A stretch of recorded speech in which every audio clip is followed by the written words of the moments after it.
Welcome to Anonna's creation. Today, we begin our epic story, Poseidon, the ruthless god of the sea. The gods of old are not dead.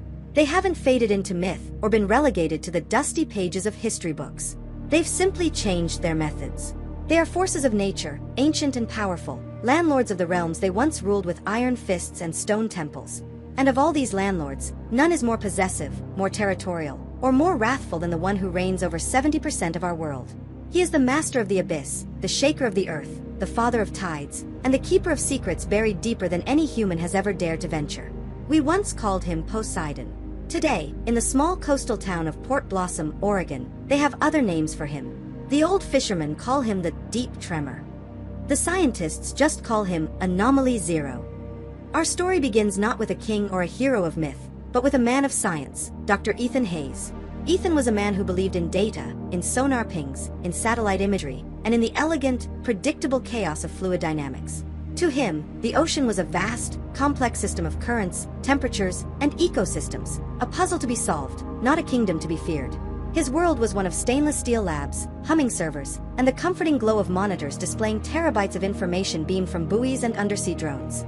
From his research facility perched on the cliffs overlooking the turbulent Pacific, Ethan had been tracking a series of increasingly bizarre phenomena for the past 18 months. It started subtly. Seismic sensors, designed to give early warnings for tsunamis, began picking up deep, rhythmic pulses from the Cascadia subduction zone. They weren't the jagged, violent signatures of an earthquake. They were slow, deliberate, and powerful, like the heartbeat of a sleeping giant. The geologists were baffled, labeling it anomalous subharmonic resonance. Ethan, a marine biologist by trade, knew it was something more. Then, the marine life began to act erratically. Gray whales, on their annual migration from the warm lagoons of Mexico to the frigid waters of the Arctic, inexplicably broke their ancient routes, veering hundreds of miles off course to avoid a massive, seemingly empty patch of ocean. Entire schools of salmon, returning to the Columbia River to spawn, simply vanished from sonar trackers. It was as if a new, invisible predator had claimed the waters, a predator so fearsome that millennia of instinct were being rewritten overnight. Ethan's office was a controlled chaos of maps, charts, and screens. One large monitor was dedicated to what his team had ominously nicknamed the Void. It was a roughly circular area of the ocean, about 50 miles in diameter, located 200 miles off the coast. No fish entered it. No whales swam through it. Even the deep-sea currents seemed to bend around its perimeter. Drones sent to investigate would lose signal and go silent the moment they crossed its invisible boundary. There's no scientific explanation, his colleague, Dr. Ava Chen, said, pointing a laser at the thermal imaging map. The water temperature is stable. Salinity is normal. There are no chemical contaminants, no radiation leaks, nothing. It's just empty. Life is actively avoiding it. It's a biological desert in the middle of a thriving ecosystem. Ethan leaned back in his chair, running a hand through his tired, coffee-fueled hair. Nature doesn't create vacuums, Ava. Something is there. Something is pushing everything away. The local fishermen, men with skin like leather and eyes accustomed to scanning the horizon, had their own theories. They spoke in hushed tones at the town's only tavern, the Salty Dog. They spoke of the old legends, the stories their grandfathers told them. Ethan would often go there, not for the beer, but for the stories. He'd listen to old-timers like Silas Blackwood, a retired crab boat captain who had spent 60 of his 75 years on these waters. It ain't a what document. It's a who, Silas had told him just last week, his voice a low rumble over the noise of the tavern. The sea has moods. And lately, she's been in a foul one. It feels like 28 all over again. What happened in 1928? Ethan had asked, leaning in. Silas took a long sip of his whiskey. The year of the silent storm. Sky was clear as a bell, not a breath of wind. Then the wave came. A single, 50-foot wall of water. Wasn't a tsunami. The ground never shook. It just rose up out of a flat calm sea. Took 3 boats and a dozen men with it. My own uncle was on one of them. They said the sea was angry that day. Someone had trespassed, taken something they shouldn't have. Ethan had dismissed it as folklore, a way for people to make sense of a tragic rogue wave. But now, staring at the impossible data on his screen, Silas's words echoed in his mind. It's a who. The breaking point came on a Tuesday. A deep-sea research submarine, the Odyssey, owned by a private corporation, had been exploring a newly discovered trench near the edge of the void. They were searching for rare earth minerals.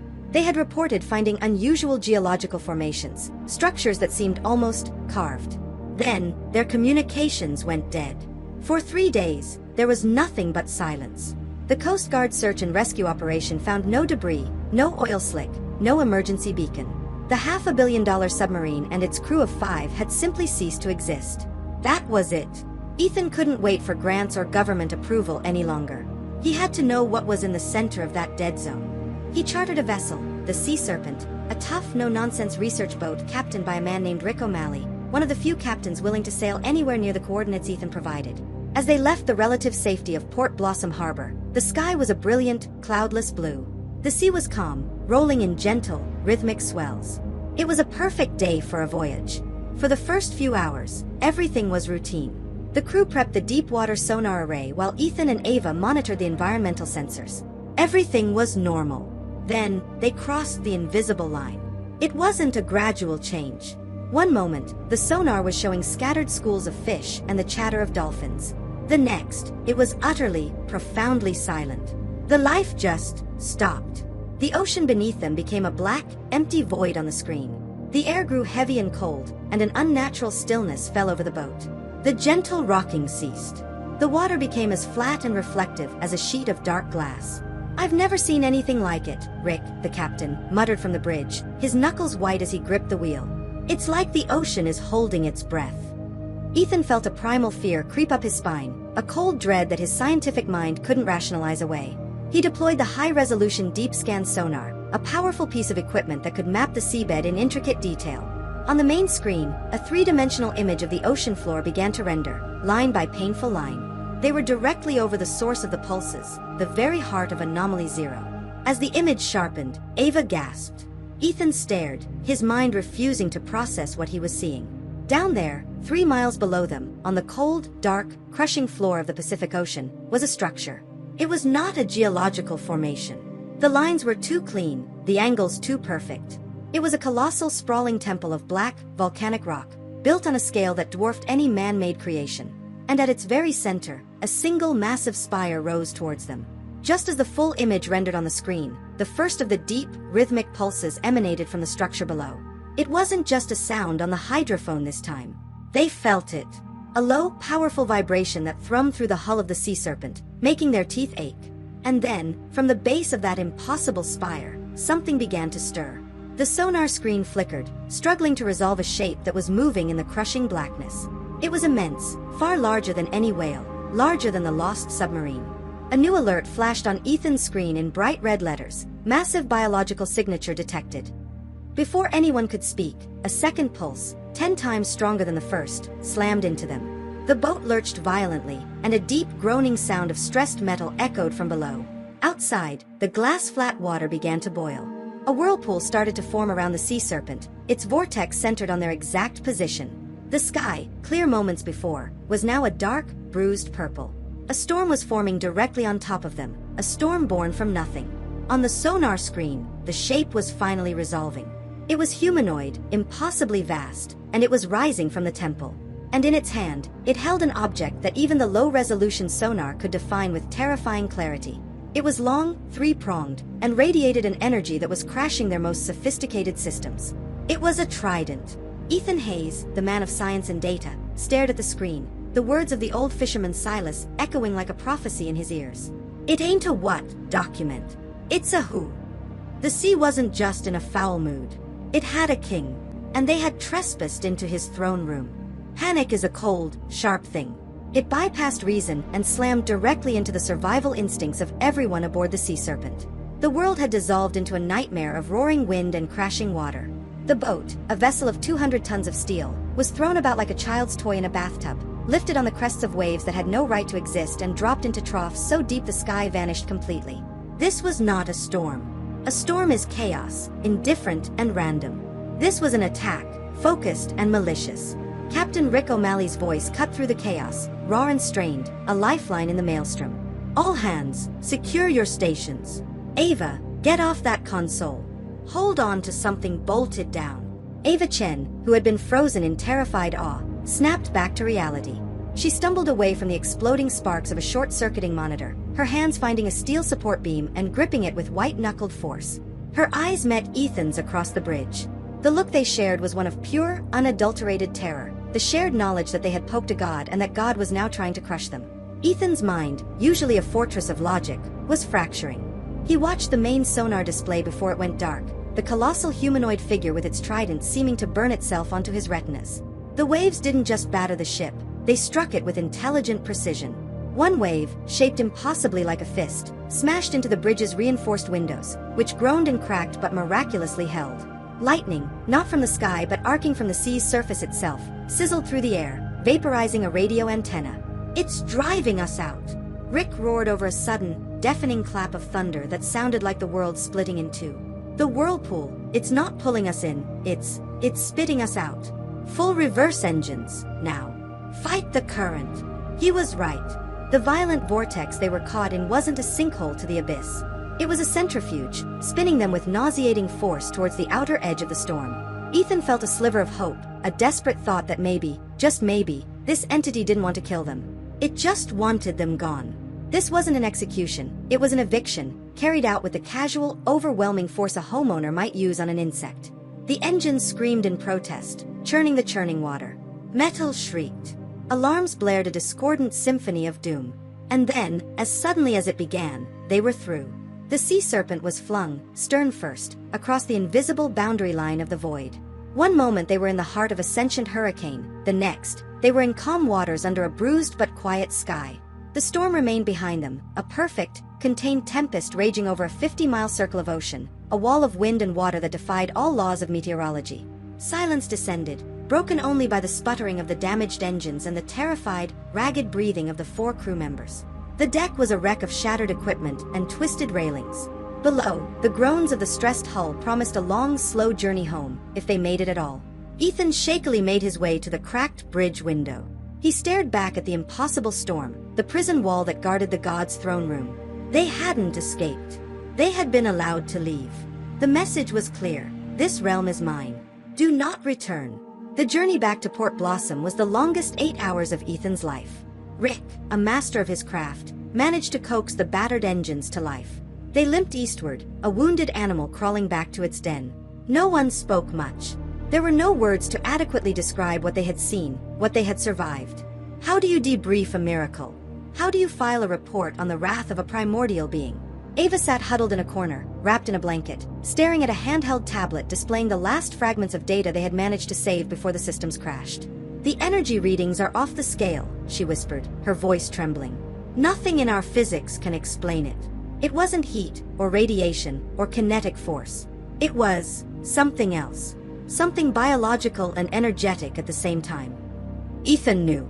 The data was the ghost, the proof of the impossible. They had sonar renderings of a temple built by no human hands.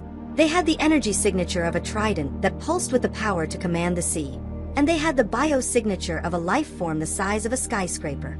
They had proof. And they both knew it was completely and utterly useless. Who would believe them? The scientific community would label them frauds. The media would turn them into a sideshow. The corporation that lost the Odyssey submarine would have its high-priced lawyers discredit them into oblivion to avoid a panic that would crater their stock price. They had stumbled upon the single greatest discovery in human history, and they were utterly alone with it.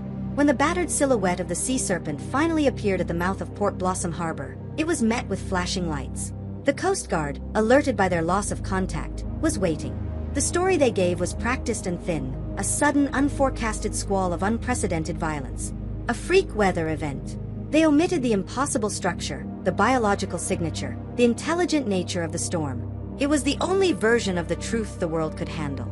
In the days that followed, an official investigation was launched and subsequently closed. The official report cited a microcyclone, a 1 in a billion weather phenomenon. The sea serpent was declared nearly a total loss, and Ethan's research grant was suspended pending a safety review. He and Ava were placed on administrative leave. They were silenced, not by conspiracy, but by the sheer, unpublishable absurdity of their reality. Ethan retreated to his small house on the cliffs, the very house where he used to watch the ocean with scientific curiosity. Now, he watched it with fear. The rhythmic crash of the waves against the rocks below was no longer a soothing sound. It was a reminder of the immense, sleeping power he had witnessed. He couldn't sleep. Every time he closed his eyes, he saw the sonar image of the trident. 1 week after the incident, he was in his lab, a sealed-off section of his garage, trying to recover more data from the sea serpent's hardened drive recorder. He had been working for 12 hours straight, fueled by caffeine and a desperate need to understand. Frustrated, he went to the sink to splash some water on his face. He turned the cold tap. The water that came out was lukewarm and cloudy, and it smelled of salt. He frowned, letting it run. The water cleared, but the distinct briny smell of the deep ocean remained. His house was on the municipal water supply, miles from any possible saltwater intrusion. It was impossible. He splashed the water on his face, and as he looked up into the small mirror above the sink, his heart stopped. For a fleeting second, his reflection was not his own. He saw a face ancient and weathered, with a beard that seemed woven from seafoam and kelp. But it was the eyes that seized him. They were not human eyes. They were the color of the deep, abyssal ocean, and they churned with an intelligence as old as the world and a cold, ruthless fury. They were the eyes of a king. The vision was gone as quickly as it appeared, leaving only his own terrified face staring back. He stumbled away from the sink, his breath catching in his throat. It was a warning. The entity from the deep knew his name. It knew where he lived. The ocean was its body, and every drop of water in the world was a nerve ending connected back to it. He hadn't just been evicted from its kingdom. He had been marked. The world is made of water. Ethan Hayes, a man who had dedicated his life to studying that fact, had never truly understood its terrifying implication until now. It's in the air we breathe, the food we eat, the blood that flows in our veins. For Ethan, this simple truth had become the architecture of a new and deeply personal prison. Paranoia became his constant companion. He stopped drinking tap water, opting for bottled only after inspecting the seal twice. A morning fog rolling in from the coast would send a jolt of anxiety through him. Even the condensation on a window pane seemed to form shapes, coalescing for a moment into a three-pronged spear before dissolving back into harmless moisture. He was a scientist without a theory, a logician facing the illogical. The reflection in the mirror had broken something fundamental within him. It was one thing to witness an external anomaly, a monster in the deep. It was another thing entirely to have that monster look out from behind your own eyes. It meant the boundaries were gone.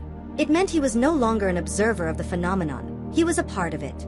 After a week of this self-imposed isolation, a week of sleepless nights and frantic, fruitless research into obscure mythology, Ethan knew he couldn't survive this alone. Ava had called several times, her voice a mixture of concern and her own barely contained fear. But what could he tell her? That he was seeing things? That he believed a god had his phone number? She was still trying to find a rational, scientific explanation, hypothesizing about mass hallucinations induced by infrasound or an unknown neurotoxin. But Ethan knew better. Science did not have the language for this.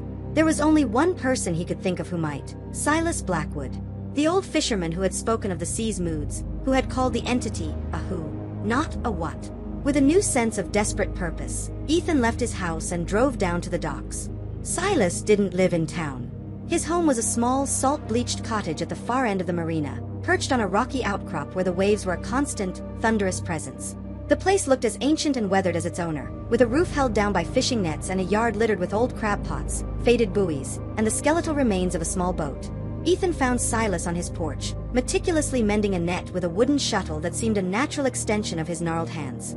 He looked up as Ethan approached, his pale blue eyes squinting, not with surprise, but with a kind of weary recognition. "Knew I'd be seeing you sooner or later, Doc," Silas said, his voice the gravelly rumble of stones rolling in the surf. "You've got the look. The look of a man who stared into the abyss and seen it stare right back." He gestured with his chin to a rickety wooden chair. "Sit. You look like you're about to fall over." Ethan sat. For a moment, he didn't know how to begin. All the scientific terminology, all the carefully constructed phrases he usually used, felt useless. So he just told the story. He told Silas everything, the words spilling out in a rush, the silent void, the impossible temple on the sonar, the colossal shape, the intelligent storm, the trident. He finished with a trembling account of the face in his mirror. He expected disbelief, maybe even pity. Instead, Silas just nodded slowly, his gaze fixed on the endless horizon. "So you've met the landlord," Silas said quietly, setting down his net. "Not many do and live to tell the tale. And fewer still get a personal calling card." "The landlord?" Ethan asked, his voice hoarse. "That's what he is," Silas replied, turning his gaze to Ethan. It was a look of profound seriousness. "He owns the place. Always has. We're just tenants on the shore, borrowing his fish, sailing on his back." He doesn't mind, so long as we show respect. So long as we remember the rules. Rules? What rules? Silas leaned forward, his voice dropping lower. You don't trespass in the holy places.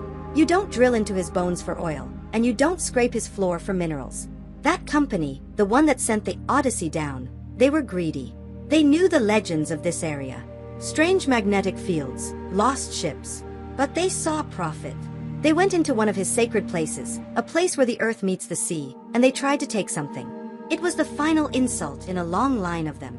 A cold understanding washed over Ethan. The silent storm of 28. My God, it was the same thing, wasn't it? Your uncle, what did they do? They were salvagers, Silas said, a shadow of old grief passing over his features. Found a wreck from an old Spanish galleon, full of gold.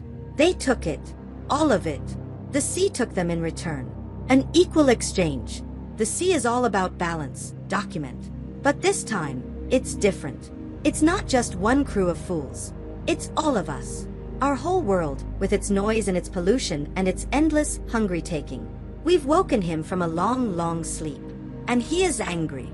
Who is he, Silas? Ethan finally asked the question that had been haunting him. What do I call him? Silas smiled, a sad, grim expression. Your ancestors from across the water had a name for him. Poseidon. Here, the natives who lived on this coast long before us called him something else. A name that meant the Earthshaker, the Wave Father. But a name is just a handle. What he is power. Pure, raw, elemental power. He is the ocean, and the ocean is him.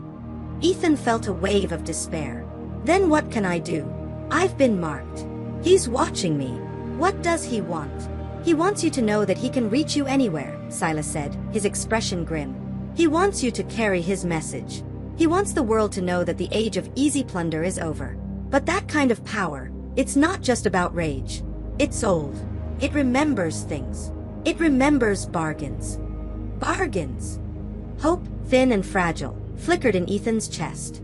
The old stories, the real ones, not the fairy tales, Silas explained, rising and walking into his cottage. He returned with a small, wooden box. Inside, nestled on a bed of faded velvet, was a piece of dark, greenish stone, carved into the shape of a spiral. It seemed to absorb the light, and it felt strangely warm to the touch. The first people who lived here, they didn't fight the sea. They made a pact with it, Silas said, holding the stone out for Ethan to see. This is a tide stone. Legend says it was a gift, a tool for communication. A promise that those on the land could speak to the one in the sea, and he would listen. It was a symbol of respect. He placed the stone in Ethan's hand. It was heavier than it looked. There are other things like it. Artifacts from a time when man and God still spoke the same language. Most are lost, sunk with the ships that carried them, or buried in places no one remembers. The legends say there is one object, the heart of the sea, that could truly appease his anger. A pearl that was formed in the deepest trench when the world was still young. Finding it, well, that's a fool's quest. As Ethan stood up to leave, the tide stone clutched in his hand, a sudden fierce gust of wind slammed into the cottage, rattling the windows. A burst of rain, cold and stinging, swept across the porch, drenching Ethan to the skin in a matter of seconds. Just as quickly, it was gone. Silas, who was standing a few feet away under the porch's overhang, was completely dry. The sun was still shining over the rest of the harbor. The squall had been just for Ethan. He looked out at the ocean, and he knew. This wasn't just a message anymore. It was a challenge. A conversation had begun. The personal squall on Silas Blackwood's porch was a turning point for Ethan. The fear, while still a cold and constant presence, was now mingled with something new, resolve. The entity, the god, was communicating. The challenge was no longer just to survive, but to understand and respond. He was a scientist, and this was the most profound puzzle he had ever faced. He went home, clutching the tide stone Silas had given him, its strange, smooth warmth a comforting weight in his pocket. He was no longer just a victim. He was a participant in a conversation as old as the coastline itself. His first instinct was to do what he did best, research. But instead of scientific journals and oceanographic data, his targets were now far more obscure. He turned his formidable analytical skills toward a new dataset, mythology, folklore, and the hushed-up histories of the Pacific Northwest. He spent days in the local library's archives, his laptop open next to piles of dusty, leather-bound books. He cross-referenced sailors' superstitions with naval incident reports. He mapped ancient tribal sea lanes over modern geological surveys. He was searching for any mention, any whisper, of a heart of the sea. The tide stone seemed to respond to his efforts. When he pursued a dead end, a dry academic text that dismissed legends as fanciful fiction, the stone in his pocket felt cold and inert. But when he found a genuine thread, a first-hand account from a 19th-century whaling captain describing a pulsing pearlescent glow in a deep-sea trench just before a rogue wave struck his ship, the stone would grow perceptibly warmer, a low hum vibrating through his hand. It was his compass in a sea of forgotten lore. His search for patterns, for credible sources in a field built on hearsay, led him to a name that appeared again and again in the footnotes of the most interesting papers, Dr. Eris Thorne. Thorne was a pariah in the academic community. Once a brilliant professor of maritime history at the University of Washington, he had been forced into early retirement after publishing a series of articles that were deemed fantastical and academically irresponsible. Thorne's central thesis was that ancient mythology was not metaphor. It was a literal, if embellished, record of humanity's interaction with powerful, non-human intelligences of the natural world. He was, in short, the only academic on Earth who might actually believe Ethan. Finding Thorne wasn't easy. He had no university email, no public profile. Ethan finally found him through a specialty bookseller in Seattle, who reluctantly gave him an address to a dusty, second-floor apartment in the city's old Pioneer Square district. The building smelled of old paper and damp brick. Ethan knocked on a door marked only with a tarnished brass number 2B. After a long moment, the door creaked open, and a man with a cascade of unruly white hair and eyes magnified by thick, round glasses peered out at him. "If you're here to sell me something, I'm not buying," the man said, his voice raspy. "If you're a former student looking for a recommendation, you're 20 years too late." "Dr. Thorne?" Ethan asked. "My name is Dr. Ethan Hayes. I'm a marine biologist. I need to talk to you about some of your theories, about literal interpretations of sea myths." Thorne's eyes narrowed with suspicion. "I'm retired, Dr. Hayes. I no longer engage in professional fantasy. Now if you'll excuse me." He began to close the door. Desperate, Ethan put his hand out. "I was on a research vessel that was attacked by a storm that wasn't a storm. We recorded a sonar image of a structure 3 miles down that was not man-made. And I have seen something I can't explain." He fumbled in his pocket and pulled out the tide stone, holding it in his open palm. "An old fisherman gave me this. He called it a tide stone." Eris Thorne froze. His magnified eyes fixated on the dark, spiral-carved stone. The cynicism on his face dissolved, replaced by an expression of pure, unadulterated astonishment. He slowly reached out a trembling finger and touched the stone's surface. "By the stars and stones," he whispered. "It's real. In all my years, I've only ever seen drawings of one. From the journal of Captain James Cook." He looked up at Ethan, his eyes wide with a new, intense light. "You'd better come in, Dr. Hayes. Come in and tell me everything."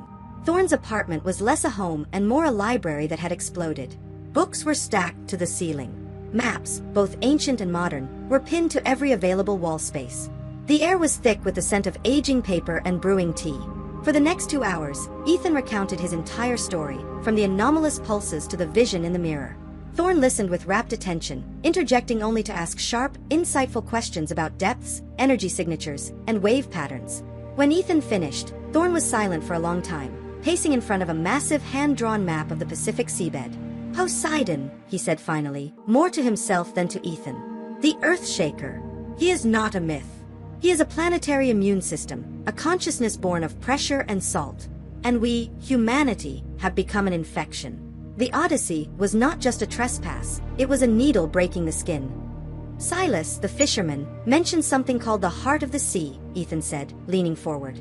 "He said it might appease the gods' anger. Is it real?" "As real as the stone in your hand," Thorne affirmed, his energy now palpable. "It appears in the lore of a dozen different cultures, all bordering the Pacific. The Polynesians called it the tear of the ocean mother. A Japanese text from the 15th century calls it the dragon's pearl. But the story is always the same. It is an object of immense biological and geological power, a concretion of light and energy formed at the beginning of the world.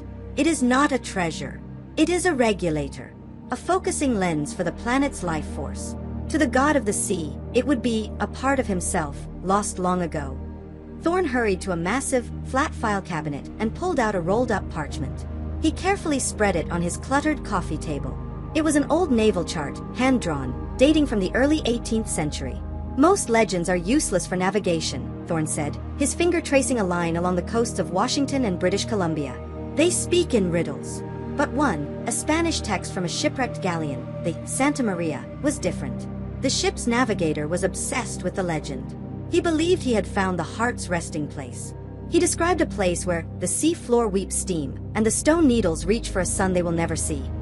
For years, I thought it was just poetry. He pointed to a spot on the chart. But look, he marked it. Off the coast of Vancouver Island. Modern sonar has mapped this area.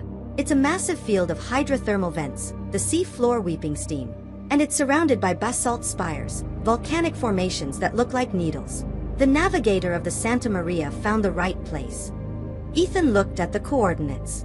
The location was in the heart of a notoriously treacherous patch of water known to sailors as the Graveyard of the Pacific, an area famous for its unpredictable currents and ship-swallowing storms. The legend has a warning, however, Thorne added, his voice low and serious. The navigator wrote that the heart reveals itself only when the moon bleeds in the water. A lunar eclipse. Specifically, a total lunar eclipse that occurs during a perigean spring tide, when the moon is closest to Earth and the tides are at their most extreme. Ethan quickly pulled out his phone, his scientific mind taking over. He ran the calculations, checking astronomical charts and tidal predictions. His blood ran cold. There's one, he said, looking up at Thorne. A perfect match for those conditions. It's in 10 days. Thorne nodded grimly. Then you have 10 days to prepare for a journey into the most dangerous waters on the planet to retrieve an object of myth from the lair of a god. And Dr. Hayes, he said, his magnified eyes locking onto Ethan's, you must understand. He will know you are coming. The journey itself will be a test. The entire ocean will be your adversary. Leaving Eris Thorne's apartment was like stepping from one reality into another. Back on the rain-slicked streets of Seattle, surrounded by the mundane world of traffic and skyscrapers, the quest for a mythical pearl felt like a delusion. Ethan was a scientist. He needed equipment, funding, a research vessel, and a peer-reviewed mission plan. He had none of those things. He had a 10-day deadline set by the orbit of the moon, a cryptic map from a dead Spanish navigator, and a rock that got warm when it was happy. It was insane. But the memory of the god's eyes in the mirror was more real than the city around him. The feeling of the localized storm was more tangible than the rain currently soaking his jacket. His scientific reality had been invalidated. The insane was the only path forward. He drove back to Port Blossom with a singular focus. He couldn't do this alone. A quest of this magnitude required a team, a fellowship of the unwilling, forged in shared trauma. His first and most important call was to Ava Chin. He found her where he knew she would be, in her university lab, surrounded by monitors displaying complex fluid dynamic simulations. She was trying to force the impossible into the box of the known, running endless scenarios to replicate the storm they had survived. She looked exhausted, her face pale in the glow of the screens. It doesn't work, she said without looking up as he entered. No model can reproduce it. A self-contained, stationary storm with that level of energy output, it violates the laws of thermodynamics. It's like trying to simulate a miracle. That's because it wasn't a weather event, Ava, Ethan said softly.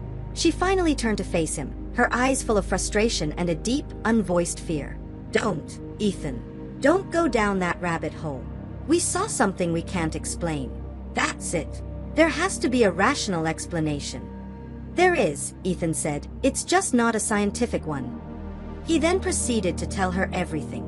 He told her about Silas Blackwood and the sea's anger, about Eris Thorne and his library of forbidden history, about the tide stone and its hum, and about the impossibly specific quest for the heart of the sea. As he spoke, he saw the conflict in her face. Every instinct she possessed as a scientist, every year of her education, screamed at her to reject it all as madness. But the scientist in her had also been on the sea serpent. The scientist in her had seen the sonar readings and felt the intelligent wrath of the waves. She couldn't dismiss his story, because a part of her had lived it. He finished and placed the tide stone on the console next to her. Silas says it's a tool for communication. Thorne says it's a key. All I know is that it's real. Hesitantly, Ava reached out and touched the stone. Her eyes widened. It's warm, she whispered. And, is it vibrating? She looked from the stone to Ethan, her skepticism finally cracking under the weight of physical evidence and shared memory. A lunar eclipse. In 10 days. You're serious. We saw what we saw, Ava. We can either spend the rest of our lives trying to pretend it didn't happen, or we can see it through. She stared at the stone for a long moment, then slowly curled her fingers around it. Okay, she said, her voice barely audible. Okay, Ethan. I'm in. The first piece of the puzzle was in place. But they needed a ship and a captain. That meant finding Rick O'Malley. The sea serpent was a wreck, dry docked at the marina with a massive tarp covering its wounds. They found Rick in its shadow, grimly stripping copper wiring from a ruined console. He looked older than he had 2 weeks ago. The easy confidence of a veteran sea captain was gone, replaced by a sullen, simmering anger. If you're here from the insurance company, you can turn around and leave, he growled, not looking at them. I'm not in the mood. We're not from the insurance company, Rick, Ethan said. We want to hire you. And your boat. Rick finally looked up, his expression a mix of disbelief and bitter amusement. He gestured at the crippled vessel. Hire this. She's dead in the water. I've been slapped with a dozen safety violations. My license is under review. My career is over. All because of your scientific expedition. We know what happened out there wasn't your fault, Ava said gently. We were there too. Then you know we can't go back, Rick shot back. Whatever that thing was, it doesn't want visitors. It's not about visiting, Ethan said, stepping forward. It's about fixing this. It's about balance. We think we know what angered it. And we think we know how to appease it. Rick listened with a stony face as Ethan explained the plan. He didn't mock or laugh. The captain, like the scientist, had been stripped of his certainties. He had felt the deliberate, hateful power of that storm. When Ethan finished, Rick wiped a greasy hand across his mouth and looked out at the sea. So you want me to take this busted wreck into the graveyard of the Pacific, during a full eclipse and a king tide, to go hunting for a magic pearl to calm down a grumpy god? Did I get that right?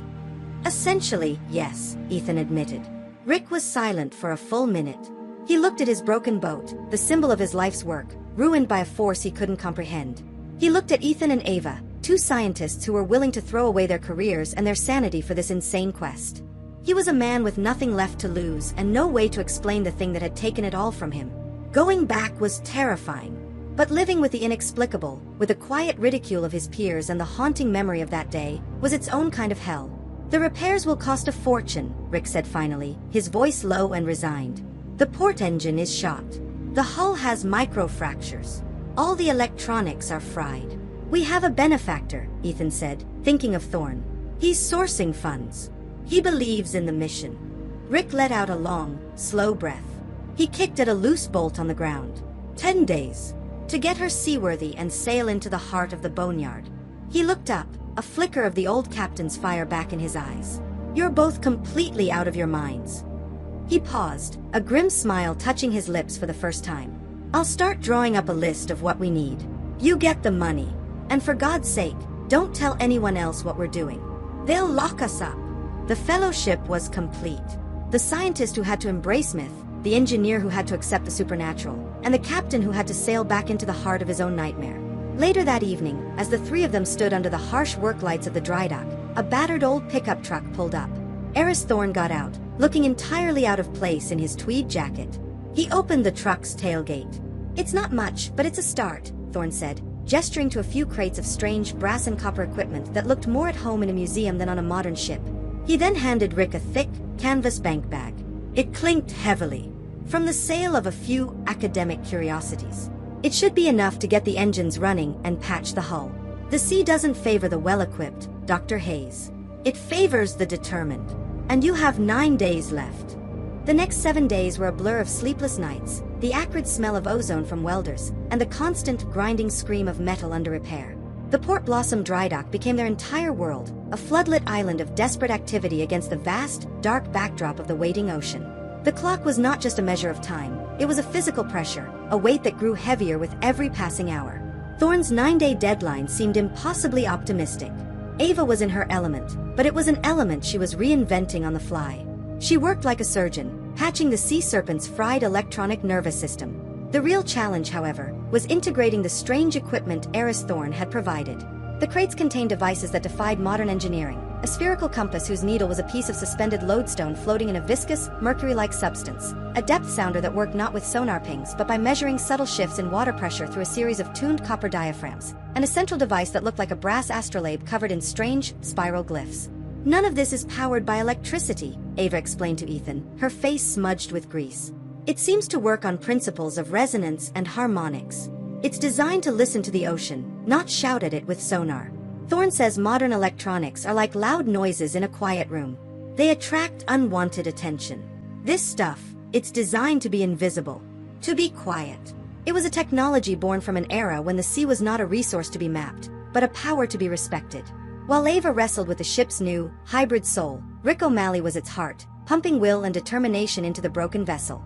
He was a force of nature, directing the two trusted hands he'd hired, his voice a commanding bark over the din. He was a master of improvisation, scavenging parts from other decommissioned boats, reinforcing the hull with salvaged steel plates, and meticulously rebuilding the port engine with the focus of a watchmaker.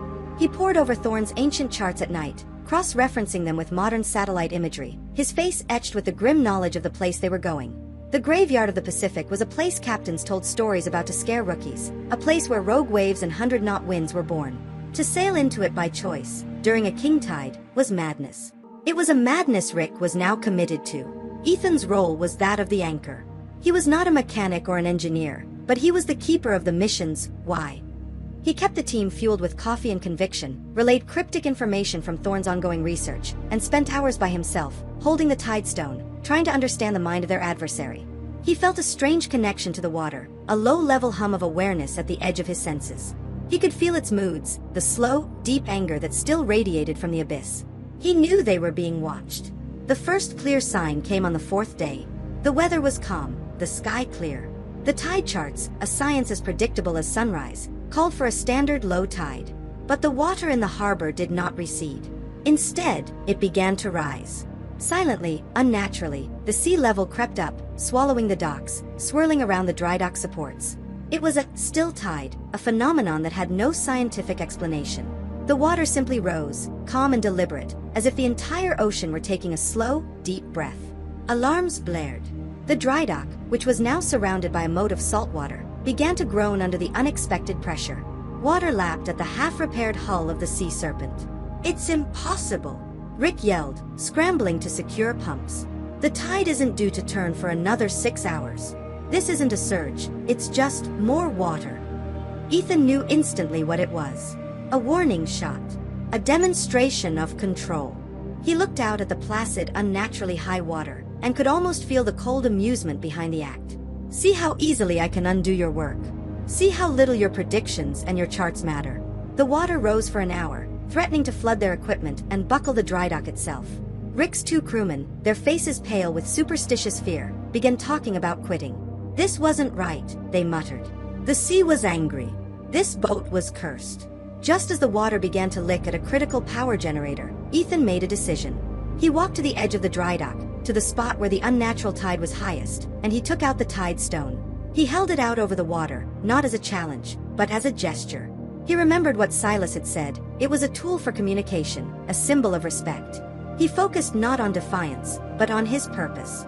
"We are not here to plunder. We are not like the others. We are here to restore, to return what was lost. We are here to listen." He projected the thought with all the intensity he could muster. For a long moment, nothing happened. Then, a single large bubble broke the surface of the water directly below his hand. And slowly, as silently as it had risen, the tide began to recede. Within 30 minutes, the water level was back to normal, leaving behind pools of salt water and a shaken, silent crew. The two crewmen didn't quit. After that, they looked at Ethan with a new kind of awe and fear.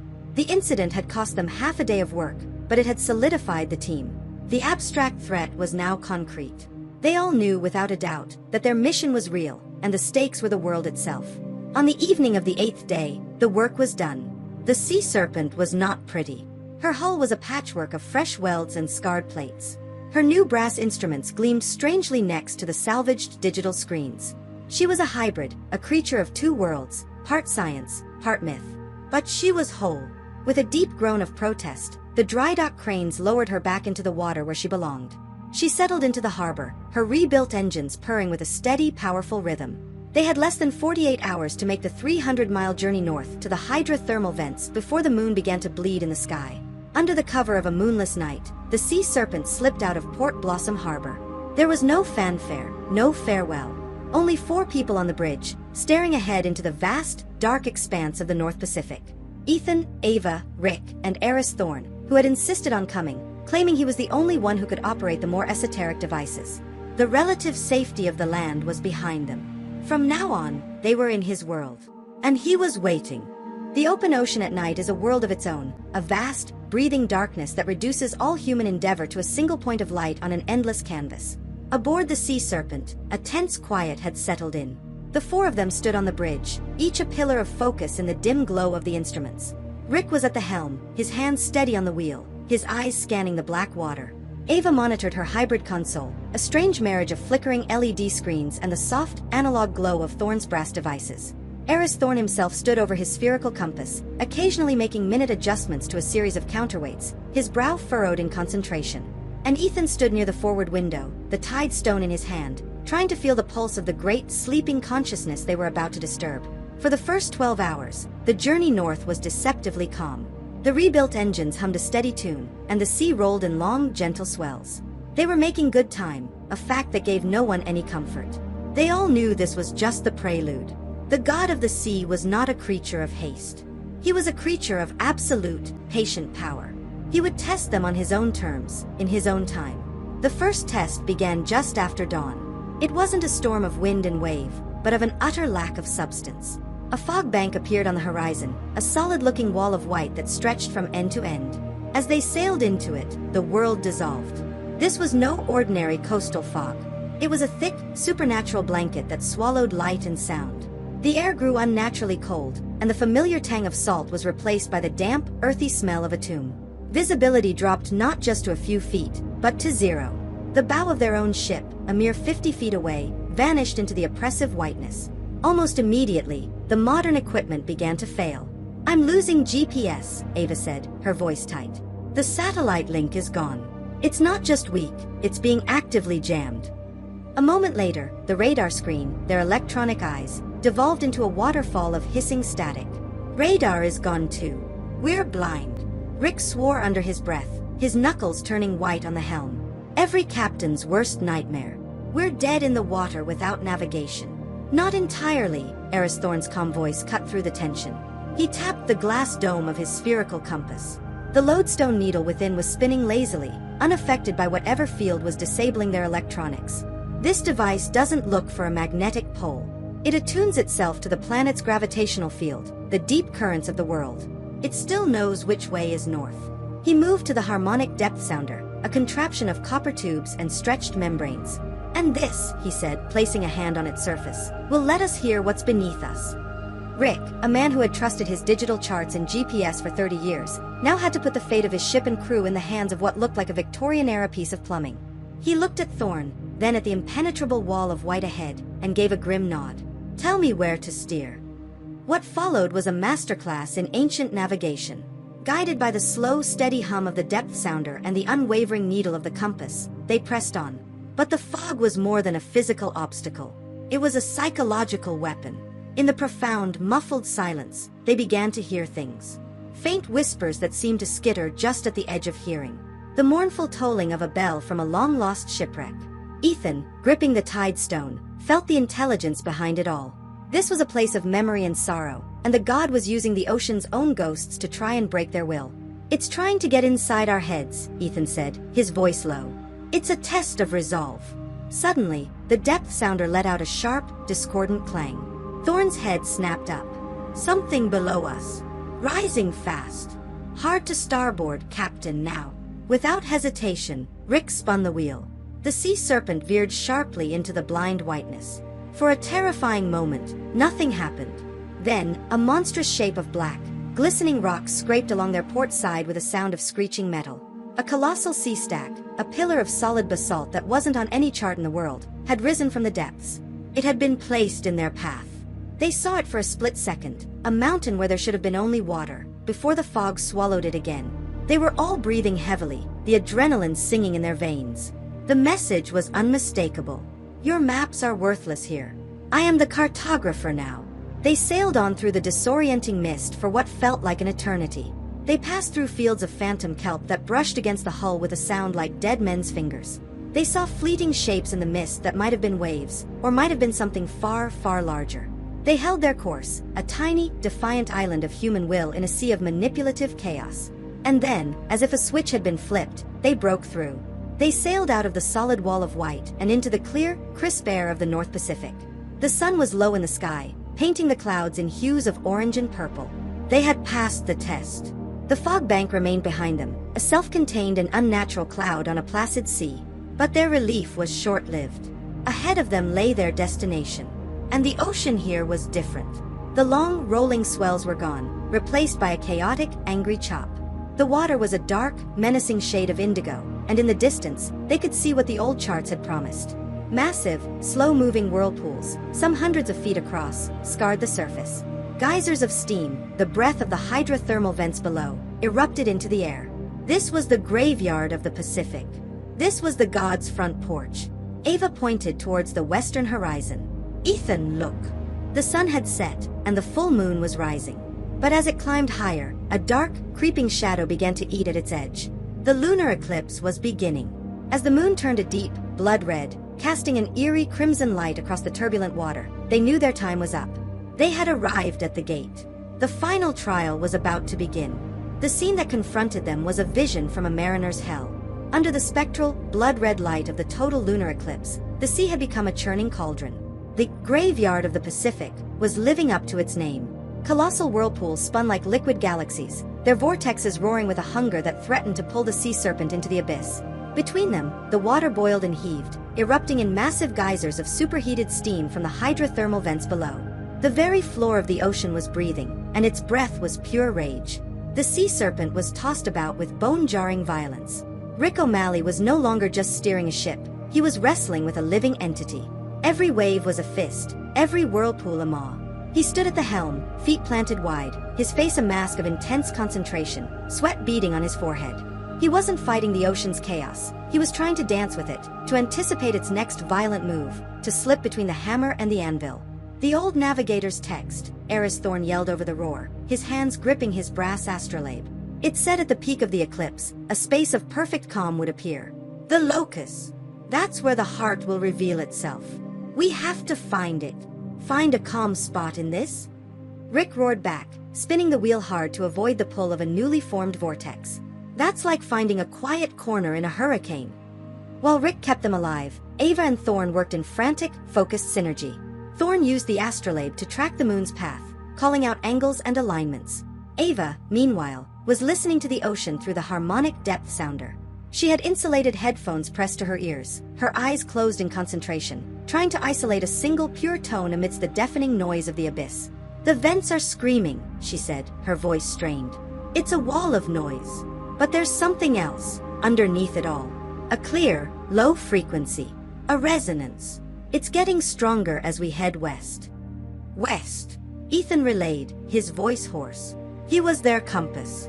The tide stone in his hand was no longer warm. It was hot, glowing with a soft, internal green light. It pulsed in time with the tone Ava was hearing, a steady, rhythmic beat against his palm. He could feel two distinct forces in the water now. The wild, unfocused rage of the god, a chaotic storm of possession and fury, and a clear, piercingly pure song of the heart itself. One was trying to kill them, the other was calling to them. As they followed the signal, moving deeper into the chaos, the god of the sea manifested a more personal defense. It was not a creature of flesh and blood. From the churning water ahead, a colossal waterspout began to form. It rose hundreds of feet into the air, a spinning cyclone of seawater and wind, its form silhouetted against the blood-red moon. But it did not move like a natural phenomenon. It moved with serpentine grace and malicious intelligence. It was a guardian, a whip woven from the fabric of the ocean itself, and it was coming for them. It's hunting us, Rick yelled as the waterspout changed direction, swinging towards their port side like a striking snake.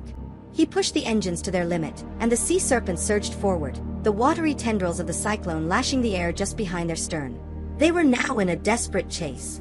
Rick dodged and weaved through the labyrinth of whirlpools while the sentient waterspout hounded them relentlessly. All the while, Ava and Thorne continued their search, and Ethan's stone glowed ever brighter. We're almost there, Ava cried out. The tone is peaking. Whatever we're looking for, it's directly below us. The eclipse is at its totality, Thorne confirmed, looking up from his astrolabe. Now. It should appear now. Just as the guardian waterspout coiled for a final, decisive strike, it happened. Directly in front of them, the churning, violent sea simply stopped. A perfect circle of water, 100 yards in diameter, became as smooth and placid as a sheet of black glass. The chaos of the graveyard raged around its perimeter, but inside this circle, there was a profound and impossible calm. They had found the locus. Rick steered the sea serpent into the circle of tranquility. The moment they crossed the boundary, the violent rocking ceased. The roar of the sea was reduced to a distant rumble. Outside their sanctuary, the Guardian raged, slamming against the invisible barrier of the calm zone, unable to enter. They drifted towards the center of the circle, all four of them staring down into the dark, placid water. Then, a light began to glow from the crushing depths. It started as a faint, pearlescent glimmer, then grew in intensity, pulsing in time with the tide stone in Ethan's hand. The light was pure and silver-white, a stark contrast to the blood-red moonlight from above. It was beautiful and impossibly ancient. "The heart of the sea," Thorn whispered, his voice filled with a lifetime of awe. They had found it. It was real. But a new, stark reality dawned on them. The light was coming from the seabed, miles below. They had no submarine, no submersible, no way to possibly retrieve it. The calm was temporary. The eclipse would soon begin to wane, and their sanctuary would vanish, leaving them at the mercy of the Guardian. They had reached the end of the map, only to find the treasure chest was buried under a mountain. Ava leaned over her console, analyzing the light with a spectrometer. "Ethan," she said, her voice a mixture of confusion and wonder. "The energy readings are off the charts. It's not just a stationary light source." She looked up, her eyes wide. "Whatever it is, it's not staying down there. It's rising. Awe is a paralyzing force." For a long moment, the four of them could only stand and watch, mesmerized by the impossible sight unfolding in the deep.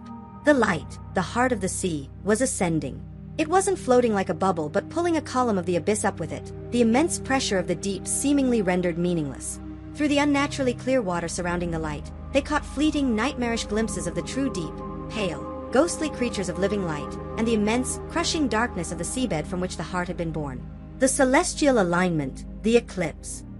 Eris Thorn breathed, his voice filled with the wonder of a man seeing his life's theories proven true. "It's a cosmic lock and key. The heart is not just an object, it's a planetary organ. At this precise moment, its connection to the seabed is weakest. It presents itself.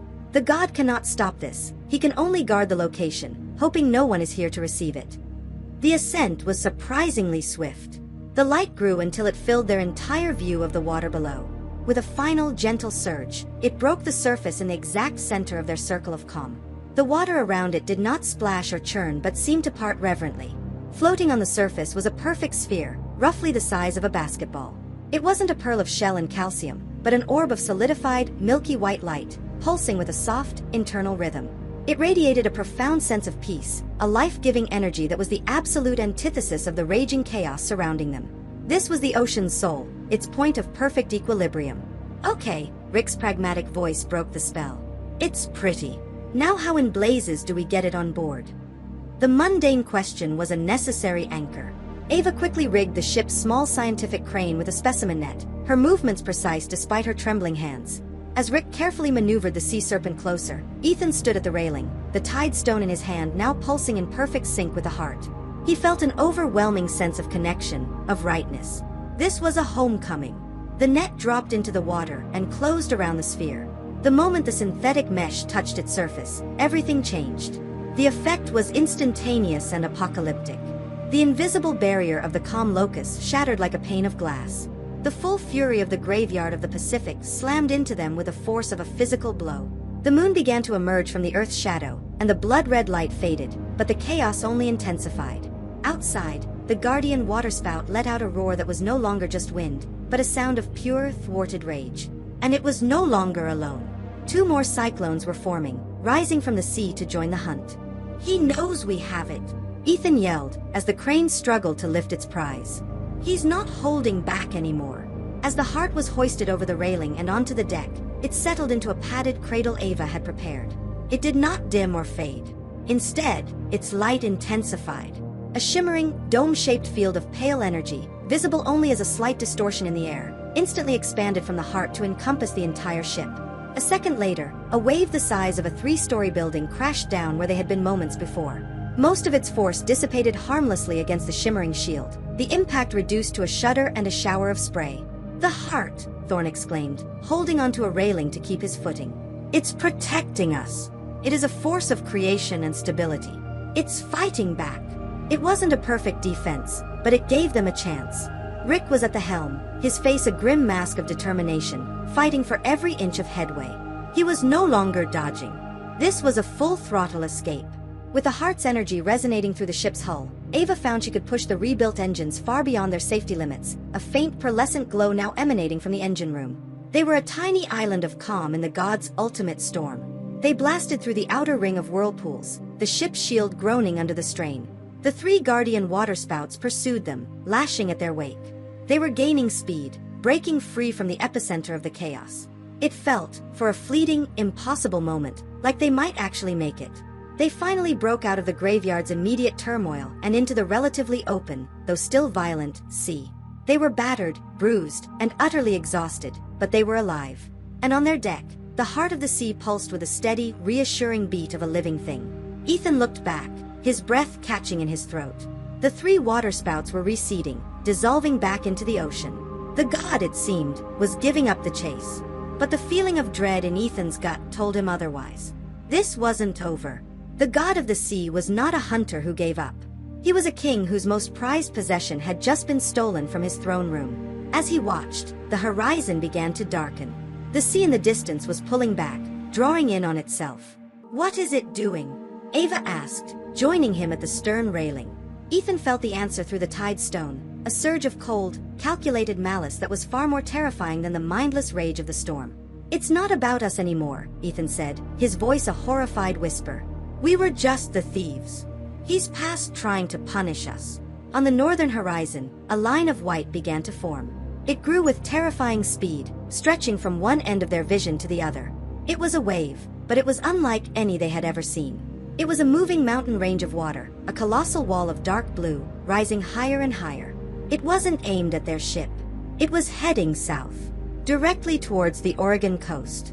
"Oh my God," Rick said from the bridge, his voice tinny over the intercom. "That's a mega tsunami, and it's aimed right at Port Blossom." The god had changed his tactics. If he couldn't destroy the ones who had wronged him, he would wipe their entire world from the map. For a few precious seconds, the crew of the Sea Serpent was frozen, united in a moment of shared, silent horror. The sight of the monstrous wave on the horizon was an absolute, a sentence passed upon an unsuspecting world. Every victory they had just achieved, surviving the graveyard, evading the guardians, capturing the heart, turned to ash in their mouths. They hadn't won. They had merely changed the battlefield from their small ship to a coastline of thousands of innocent people. Ava was the first to break the paralysis, her scientific mind clicking back into gear as a defense against the overwhelming terror. She scrambled to the ship's long-range sensors, her fingers flying across the console, estimating speed and trajectory. "Oh God." She looked up, her face pale.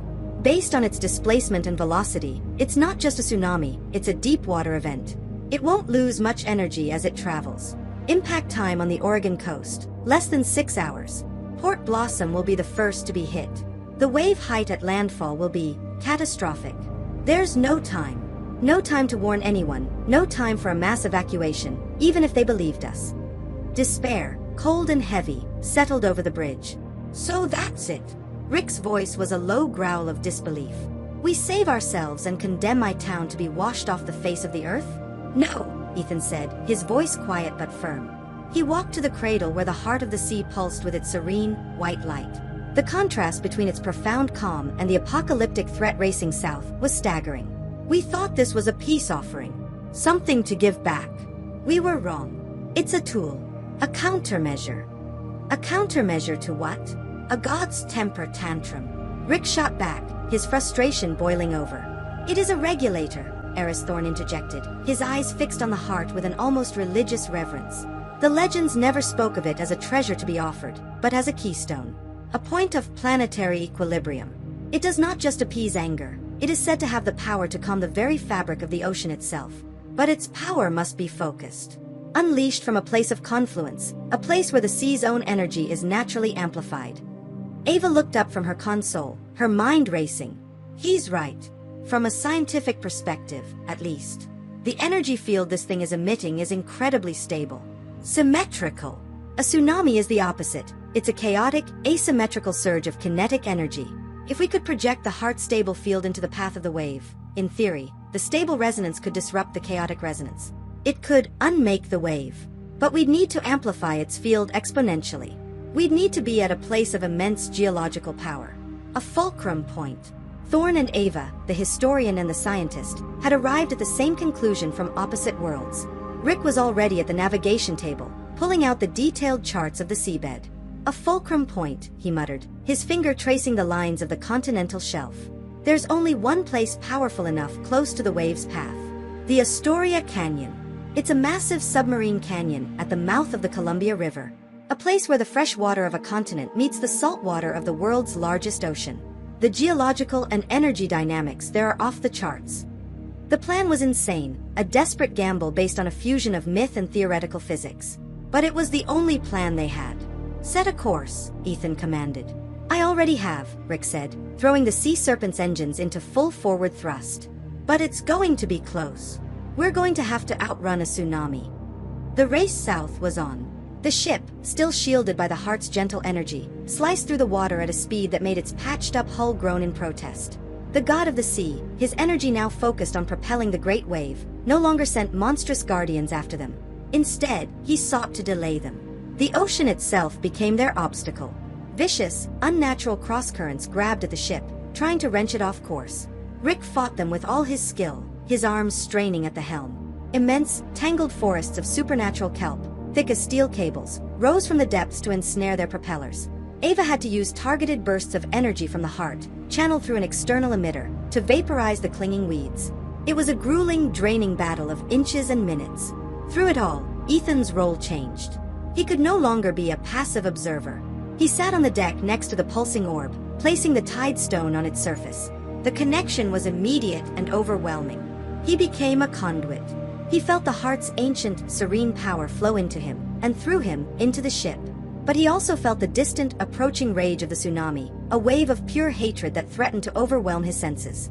He had to focus, to act as a bridge between the Heart's calm and the crew's desperate need, shielding his own mind from the god's fury. Hours passed in a blur of spray, engine roar, and constant, jarring struggle. The ship was taking a terrible beating. The engines are overheating. Ava yelled from the bridge, her voice strained over the intercom. The stress on the hull is critical. She can't take much more of this, Ethan. We have to slow down. Ethan, shaking from the mental and physical strain, forced himself to his feet. He stumbled onto the bridge, looking at Rick. The captain's face was grim. He pointed to the navigation display, which showed their position and the projected location of the tsunami. A massive, red icon was gaining on their small, green one. She's right, Rick said, his voice heavy with defeat. We're losing ground. The currents are too strong. Look.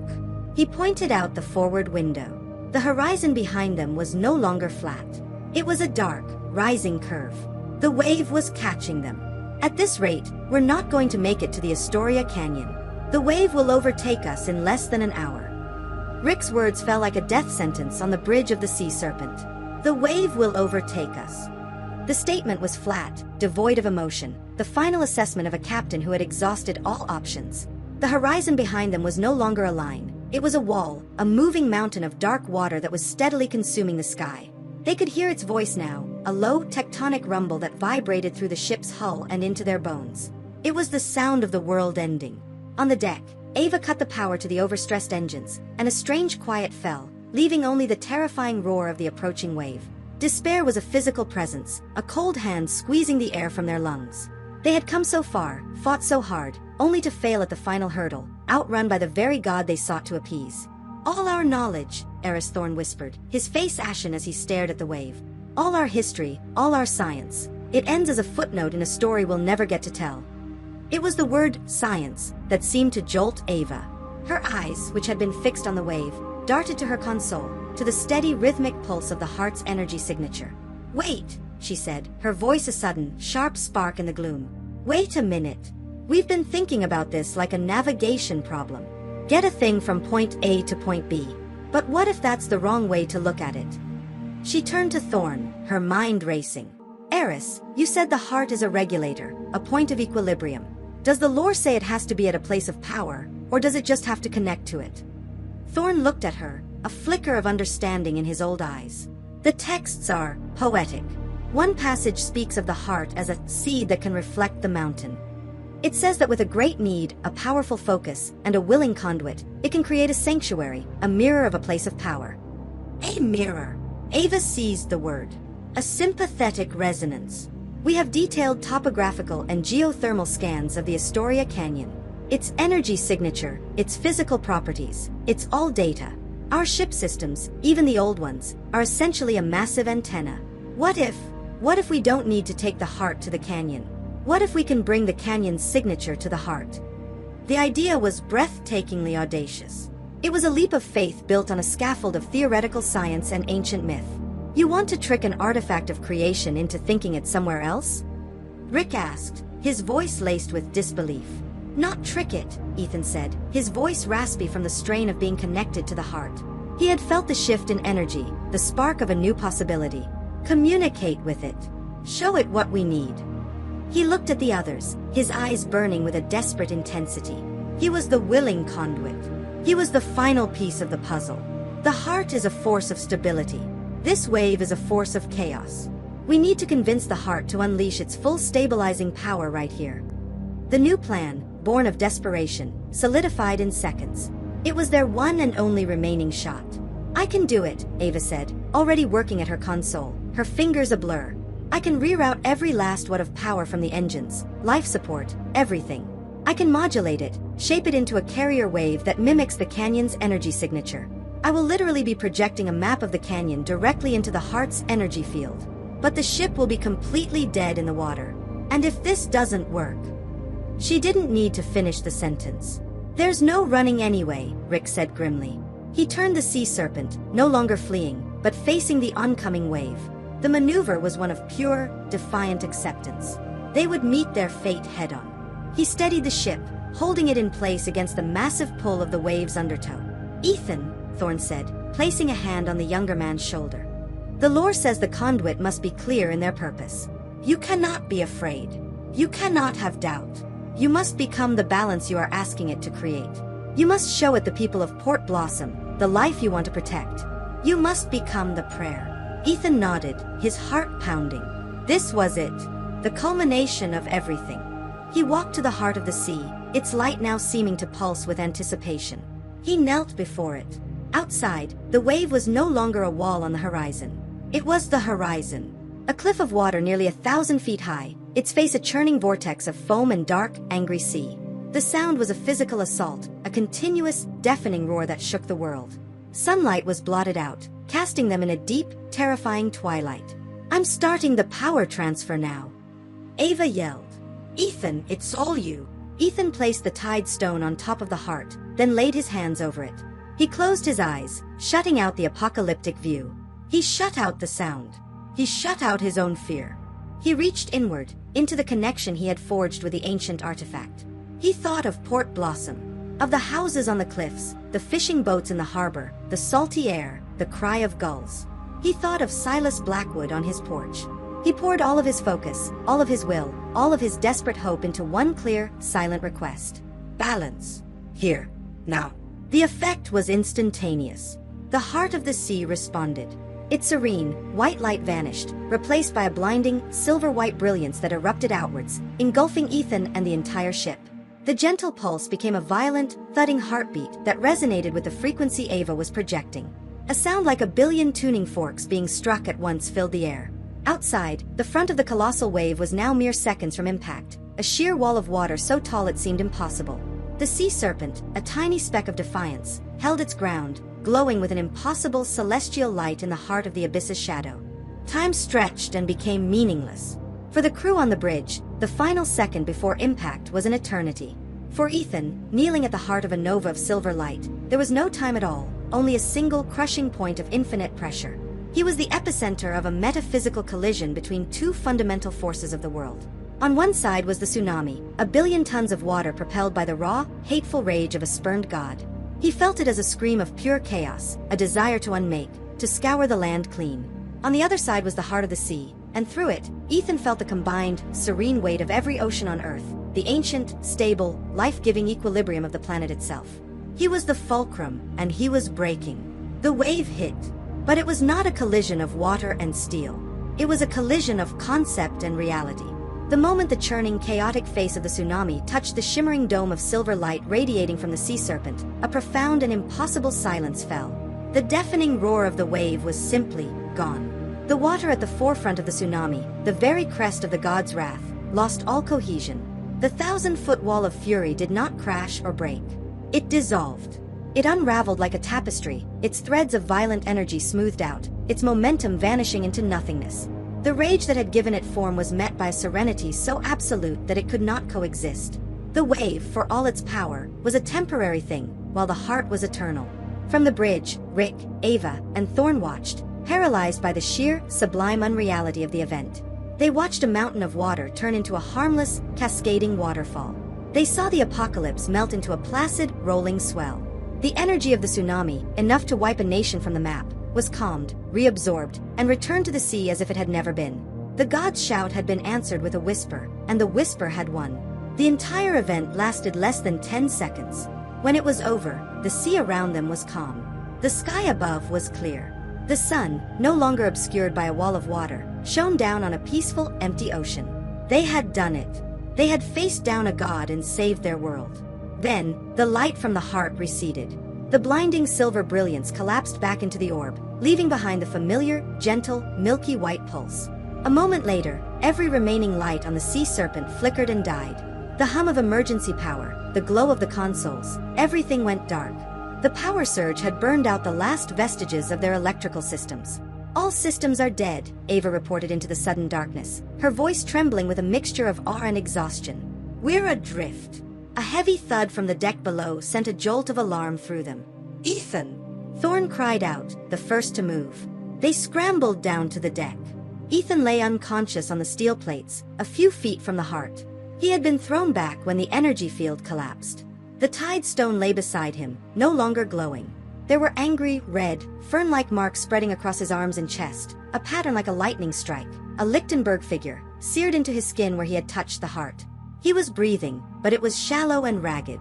The victory had taken its toll, and the conduit had been burned by the current he channeled. As Ava and Thorn rushed to tend to Ethan, Rick stood at the railing, scanning the horizon. The rage he had felt from the ocean, the palpable sense of a malicious intelligence, was gone. The sea was just the sea again. But he felt watched. Not with anger, but with a kind of distant, ancient curiosity. Then he saw it. Floating on the surface of the water, bobbing gently in the swell, was a single, impossibly large nautilus shell. Its chambers were lined with mother-of-pearl that shimmered with 1,000 colors in the afternoon sun. As he watched, the current, with a volition that did not seem entirely natural, carried the shell directly to the side of the powerless sea serpent, where it bumped gently against the hull. It was a message. Not an apology, not a surrender, but a recognition. A gift. An acknowledgement from a king to the mortals who had weathered his greatest storm, not with a weapon, but with an act of balance. The direct conflict was over. A truce had been offered. Rick! Ava's voice was urgent. I've got one of Thorn's toys working on a backup battery. The passive sonar. He hurried back to the bridge. In the dim light, a single screen glowed. On it, a new contact was approaching their position. It was large, several times the size of their own vessel, and it was moving with impossible speed and silence. The signature did not match any known submarine or surface ship in any naval database. Is it the Coast Guard? Rick asked, though he knew the answer. No, Ava said, her eyes wide. There's no engine noise. No cavitation from propellers. I don't know what it is, but it will be here in less than 20 minutes. They were saved, but they were not safe. They were adrift in a dead ship, hundreds of miles from home, with their friend and leader unconscious. The god of the sea had ended his assault, but out of the now calm ocean, a new and utterly unknown player was emerging from the deep. The 20 minutes that followed Ava's announcement were perhaps the most tense of the entire journey. The apocalyptic fury of the god had been replaced by the cold, sharp dread of the unknown. They were helpless, adrift in a metal coffin, watching a silent predator approach on a screen. On the deck, Thorn had managed to get a pressure bandage on a gash on Ethan's head, but his breathing remained shallow, his skin unervingly cold despite the afternoon sun. The angry red marks on his body seemed to almost glow with a faint, residual energy. Rick stood watch at the railing, binoculars pressed to his eyes. I see it, he said, his voice tight. But it makes no sense. It didn't rise from the horizon, it rose from the depths. A sleek, black shape that broke the surface with barely a ripple. It wasn't a ship, it was a marvel of hydrodynamic engineering, shaped less like a boat and more like a colossal manta ray. Its surface was a matte, non-reflective black that seemed to absorb the light, showing no seams, no rivets, no markings of any kind. It was utterly alien. It came to a silent stop 100 yards from their port side, water sluicing from its form. There was no sound of an engine, only the whisper of the sea against its strange hull. A hatch, perfectly flush with the surface, hissed open. A single figure emerged, standing calmly on the deck of the vessel. It was a woman with short-cropped dark hair, dressed in a form-fitting gray suit that was clearly functional rather than ceremonial. She exuded an aura of absolute, unshakable competence. She raised a hand, not in greeting, but to get their attention. Then, a voice spoke, seeming to emanate from the very air around them on the sea serpent's bridge. It was her voice, perfectly clear and calm, without any electronic distortion. "Captain O'Malley, Dr. Chin, Professor Thorne, we mean you no harm. My name is Echo. We are here to help." The use of their name sent a fresh wave of shock through them. They had been watched. Every moment. Eris Thorne, who had been staring at the strange vessel, gasped. A flicker of recognition, of a memory dredged from the deepest, most obscure corners of his research, crossed his face. "It can't be," he whispered. "The Heliod Consortium. I thought they were just a myth. A scholar's fantasy." As if hearing him, the woman Echo gave a slight nod. "Professor Thorne's research, as usual, touches upon the truth. We are very real. The Heliod Consortium has been dedicated for centuries to maintaining the balance between the burgeoning world of humanity and the older, more fundamental consciousnesses of this planet." She looked from face to face, her gaze piercing. "We have been monitoring the Pacific anomaly since it began. We saw the Enron Triton subsea mining operation as the trespass it was. We knew a response from the Earthshaker was inevitable.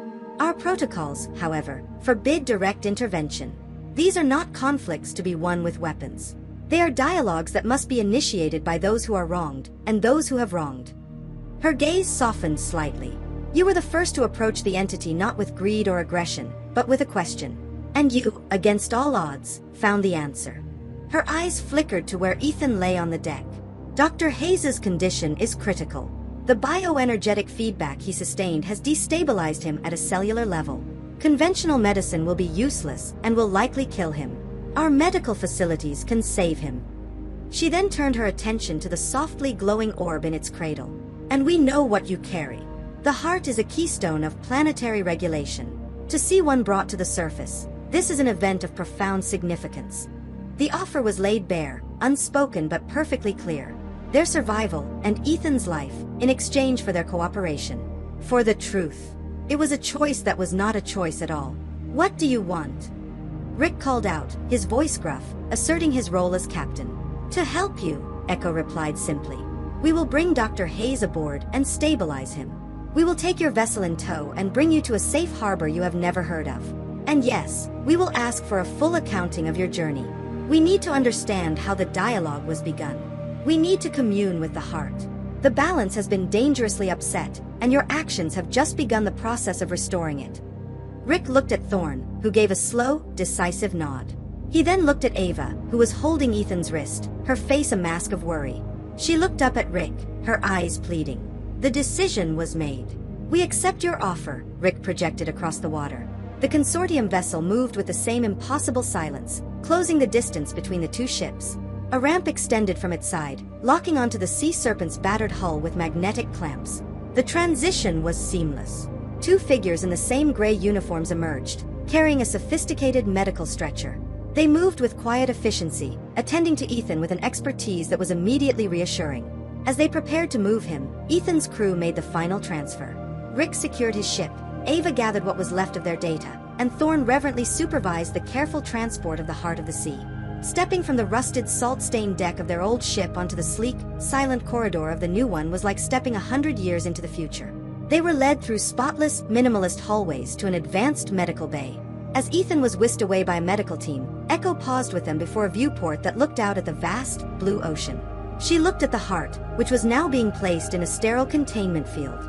"It has been over 2,000 years since a keystone has been brought to the surface," she said, her voice now holding a new gravity. "The balance is shifting. Great powers are stirring, not just in the sea, but in the earth and the sky as well. She turned to face them, her expression serious. What you did was not an end. It was a beginning. You have saved your home, but you have also announced yourselves on a stage you did not know existed. Your journey, I'm afraid, has only just begun. The interior of the consortium's vessel, which a small, unassuming plaque near the airlock identified as the HCS Nautilus, was a study in silent, minimalist efficiency. The corridors were not steel but a smooth, seamless gray material that absorbed sound, lit by recessed lighting that mimicked natural daylight.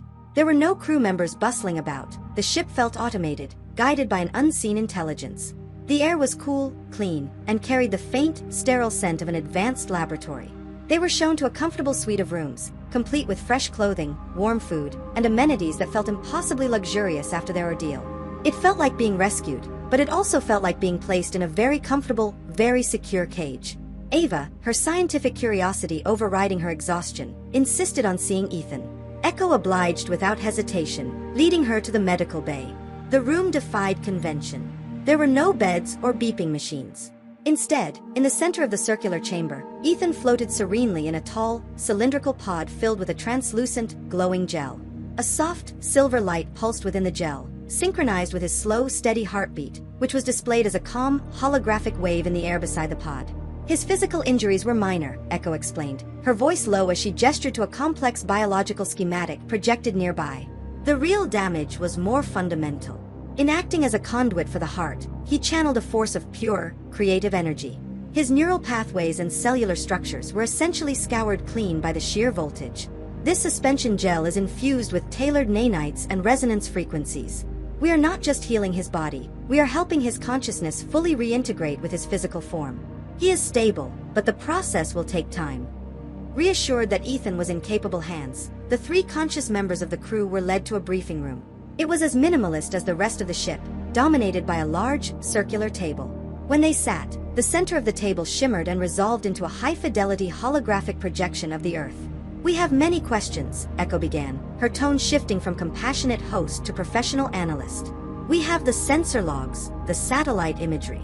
We have the what. We need you to provide the why and the how. We need to understand the dialogue. Tell us everything. 4 hours, they recounted their story. Rick spoke of the feel of the ship, the intelligent nature of the waves. Ava detailed the energy readings, the bizarre failures of their tech, and the surprising efficacy of Thorne's older instruments. But it was Thorne and his deep well of lore that the consortium seemed most interested in. They questioned him endlessly about the legends, the Tidestone, and the specific rituals of respect. They were creating a new kind of textbook, a manual for interacting with the gods. As they spoke, Echo filled in the terrifying gaps in their understanding. The entity you call Poseidon is what we classify as a Class 5 Gaian intelligence, she explained, as the holographic globe highlighted the world's oceans. A planetary-scale consciousness born of a single, vast ecosystem. But he is not the only one. There are others. Lithic intelligences that slumber in the tectonic plates. Atmospheric entities that coalesce in the jet streams. Even a consciousness born of the planet's electromagnetic field. We call them the primals. The globe shifted, showing flares of light at various points.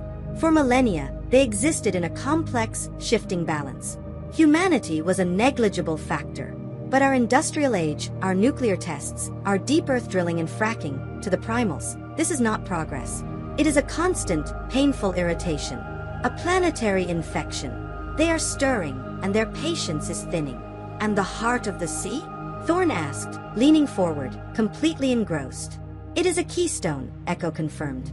One of several. Objects of immense power that act as regulators, as focal points for the planet's stabilizing energies. Most were lost to time or lie dormant in inaccessible places. By bringing one to the surface, you have not just calmed the Earthshaker. You have fundamentally altered the global balance of power. She fixed them with a grave look. The consortium's purpose is to prevent humanity from blundering into a conflict it cannot possibly comprehend, let alone win. We observe. We study. We subtly mitigate.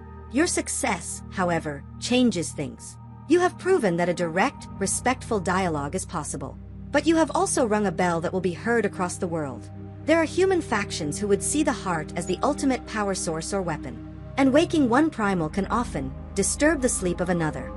The debriefing concluded, leaving Rick, Ava, and Thorne in a state of stunned silence. Their terrifying, singular ordeal was just one small piece of a much larger, secret war.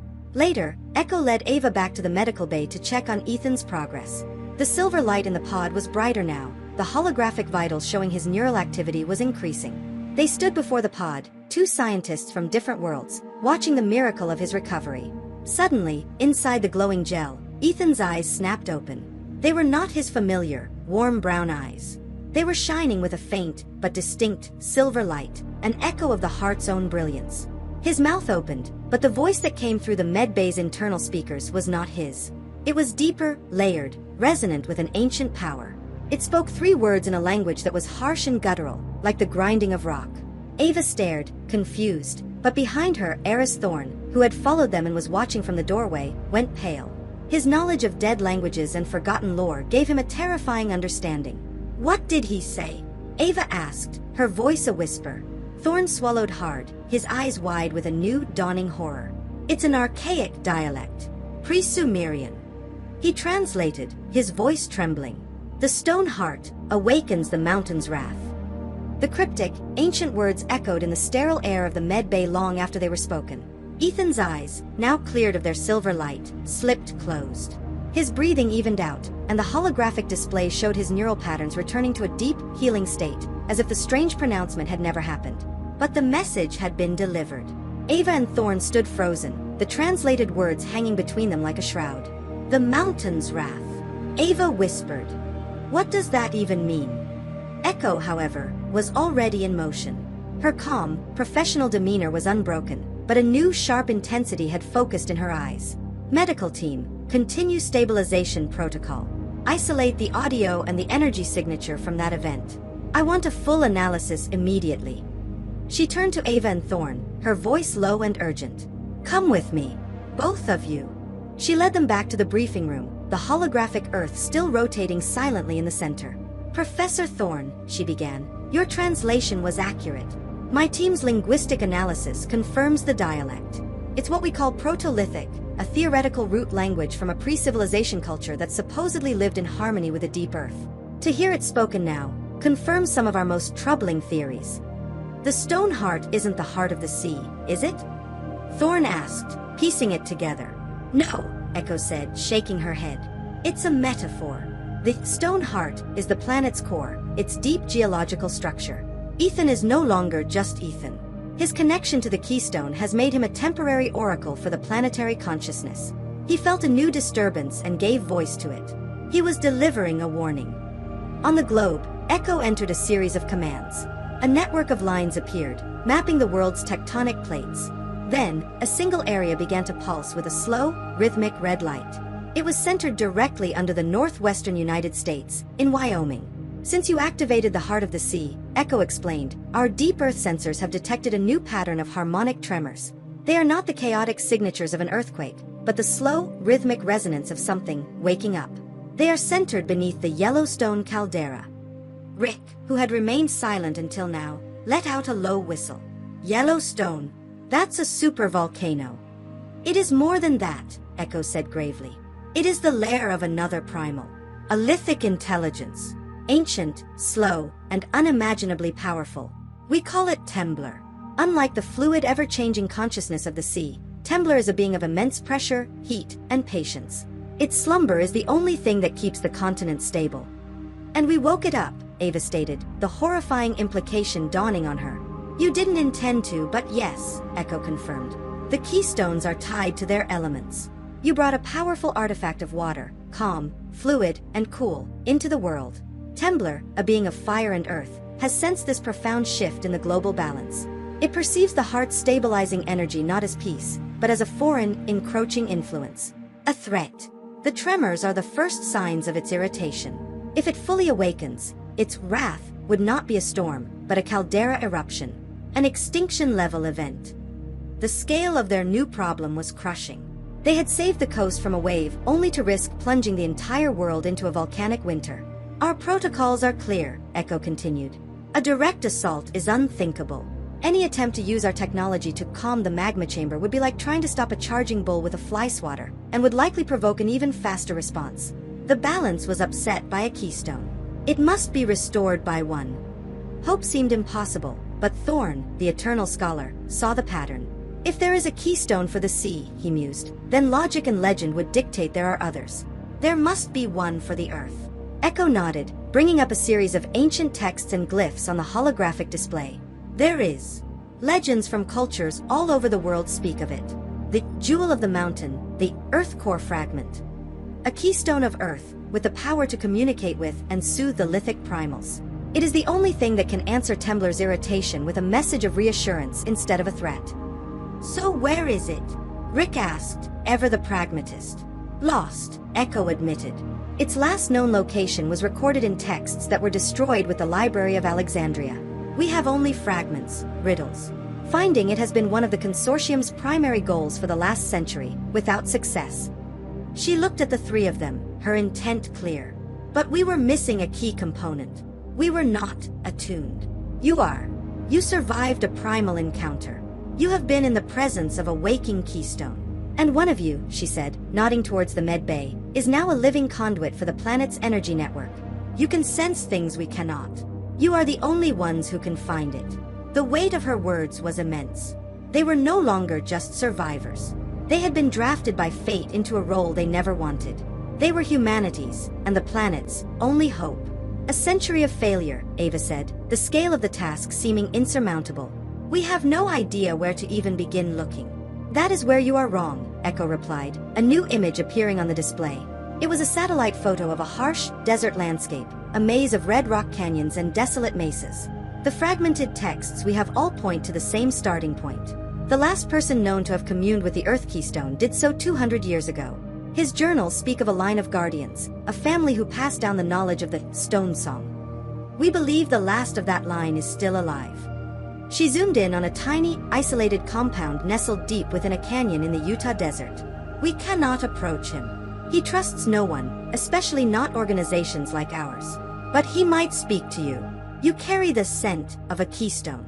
The first clue to finding the Earth Keystone is not a place, but a person. A recluse, a geologist some say is brilliant and others say is insane. He's a man who calls himself the last of the Stone Singers. The transition from sea to desert was a profound and jarring sensory shock. One moment, they were in the cool, controlled environment of the Nautilus, surrounded by the gentle hum of advanced technology and the boundless blue of the ocean. The next, they were stepping out of a silent, sleek consortium VTOL aircraft into the staggering heat and immense silence of the Utah desert. The air was dry, smelling of sun-baked dust and ancient, hot stone. The world was a symphony of red, orange, and ochre, played out across towering mesas and labyrinthine canyons. The fluid, ever-changing world of Poseidon had been replaced by the solid, eternal domain of Tembler. Their team was smaller now. It was just Rick, Ava, and Thorn. Ethan remained in his healing coma aboard the Nautilus, a silent but constant presence in their thoughts. Echo's voice was a clear, calm whisper in their ears, transmitted through sophisticated, nearly invisible communication devices. We've brought you as close as we can without alerting him, she advised. His compound is a 5-mile hike up this canyon. Our thermal and satellite scans show he has unconventional security. Be cautious. We will be monitoring. The hike was a humbling experience. Rick, a man whose entire life was defined by the roll of a deck and the salt spray on his face, felt exposed and clumsy on the uneven, rocky terrain. I feel like a fish in a tree, he muttered, wiping sweat from his brow. Ava, however, was in her element in a different way. Her geologists are captivated by the sheer, raw data of the canyon walls, which told a story billions of years old. Thorn, meanwhile, walked with a quiet reverence, seeing not just rock, but the remnants of forgotten cultures and the canvas of ancient myth. They followed a dry riverbed deeper into the canyon system. After 2 hours, they came upon the first sign of the Stone Singer's compound. It wasn't a fence or a wall, but a series of tall, slender quartz crystals, planted in the ground in a wide, circular perimeter. They hummed with a low, almost subsonic frequency. It's a resonant field, Ava whispered, holding a handheld sensor. The vibrations are subtle, but they disrupt snakes, scorpions, probably even human brainwaves if you weren't expecting it. It's a psychic fence. As they cautiously navigated the field, they saw the dwelling. It was built directly into a massive cliff face, a stunning fusion of ancient and modern. The architecture mimicked the multi-tiered cliff dwellings of the ancient Anasazi, but the windows were reinforced glass and a large array of advanced solar panels glinted in the sun on a nearby ledge. They had no chance to plan their approach. A figure seemed to simply detach himself from the rock face about 50 yards ahead of them. He was a man who looked as weathered and ancient as the canyon itself, with deeply tanned, wrinkled skin, a cascade of wild gray hair, and eyes that were a startlingly pale blue. He held a simple, long-barreled rifle with a casual ease. "This is private land," he called out, his voice raspy but carrying easily in the silent canyon. "Turn around and walk back the way you came. The desert has enough ghosts without you adding to them." "Mr. Vance," Thorn called out, holding his empty hands up. "Elias Vance? We're not from the government or any corporation. We need your help. It's a matter of global importance." "The globe can take care of itself," Vance retorted. "It's done it for a lot longer than you've been around. You have 1 minute to start walking." They were at an impasse. The man was a wall of granite-like obstinacy. Ava took a breath, remembering the consortium's briefing. This was their only shot. "Wait," she said, her voice clear. "We were sent by a friend. He asked us to ask you a question." She paused, feeling the absurdity of the words she was about to say. "He wants to know, what is the resonant frequency of sleeping granite?" The change in Elias Vance was immediate and dramatic. His suspicion didn't vanish, but it was overshadowed by a profound, shell-shocked curiosity. He lowered his rifle a few inches. No government agent, no corporate surveyor would ever ask a question like that. It was a key, a password to a secret world he thought he alone inhabited. Who are you?" he asked, his voice losing its harsh edge. "We're the people who just pulled the heart of the sea from the bottom of the ocean," Rick said bluntly, deciding the time for subtlety was over. Vance stared at them for a long silent moment, his pale eyes seeming to strip away all pretense. Finally, he gave a curt nod. "Get inside. The sun is unforgiving to those who stand in it too long." His home was a marvel, part geological laboratory, part monastery. The walls were the bare, living rock of the canyon. Books were stacked next to core samples, advanced seismographs sat beside stone tablets covered in petroglyphs, and in the center of the main room, a massive, perfectly spherical lodestone floated in a powerful magnetic field. Vance listened to their story without interruption, his expression unreadable. When they finished, he looked not at them, but at the floating stone. "So, the Sea King is awake and angry, and you pulled his heart from his chest. In doing so, you screamed a lullaby so loud it woke the mountain. A predictable outcome. Can you help us?" Ava pleaded. "Can you lead us to the Earth Keystone?" "Lead you?" Vance scoffed. "The Keystone is not found by following a map. It is a test, a journey. It reveals itself only to those who can prove they understand its nature. I am not a guide, I am a gatekeeper. I can only show you the first gate." He led them out of his home and deeper into a narrow, winding section of the canyon they hadn't seen. They emerged into a vast, circular amphitheater, carved by millennia of wind and water. In its exact center stood a breathtaking sight, a colossal pillar of sandstone, 60 feet high, balanced perfectly on a pedestal of rock no wider than a man's shoulders. It was a natural wonder, a monument to perfect, impossible balance. Elias Vance approached the pedestal and produced a small, bronze mallet. He struck the base of the rock with a single, precise tap. A low, complex hum filled the air, a chord of immense depth and age that seemed to make the very air vibrate. The sound held for a long, resonant moment before fading back into silence. "The keystone is hidden in a place of absolute balance," Vance said, turning back to them. "Before you can seek it, you must first understand balance. The mountain has just asked you a question." He gestured to the impossible rock formation. "To continue your journey, you must give it the right answer." He then turned and walked away, leaving them alone in the silent amphitheater, faced with a riddle spoken not in words, but in the language of vibrating stone. The silence that followed Elias Vance's departure was heavier and more profound than any they had experienced on the open ocean. They were three people, infinitesimally small in a vast, stone amphitheater, left alone with a silent, 60-foot-tall riddle. The sun beat down, and the air was still. The only sound was the distant cry of a hawk circling high overhead. Rick, a man of action, was the first to break the stillness. He walked a full circle around the impossibly balanced rock, studying it from all angles. "A question," he grunted, kicking at a loose stone on the ground. "Right. What are we supposed to do? Guess a password. Maybe there's a loose rock, a secret lever." He placed his hands on the massive pedestal and pushed. The rock didn't move by a single millimeter. It was as solid and immovable as the mountain from which it was born. Thorn, meanwhile, approached the problem from a more abstract perspective. "Balance," he murmured, his eyes scanning the patterns of erosion on the canyon walls. "Elias said we must understand balance. The rock is a physical manifestation of it. Perhaps the answer is symbolic. It could be related to the time of day, the position of the sun, the alignment of the shadows. He began to pace the circumference of the amphitheater, his gaze alternating between the rock and the sky. Ava stood still, her approach a fusion of the other two. She agreed with Thorn that the answer was not about brute force, but she couldn't dismiss the physical data. Her mind kept returning to the sound Elias had produced. The mountain has asked you a question. The question wasn't the rock was just the instrument. The question was the sound. She activated the small, multi-purpose sensor the consortium had given her, tuning it to the acoustic spectrum. She walked to the base of the pedestal where Elias had struck it. There are still residual vibrations, she said, her voice cutting through the heat. Faint, but they're here. The display on her sensor showed a complex waveform. It wasn't a single note, she announced, her excitement growing. It was a chord. A series of distinct, harmonizing frequencies.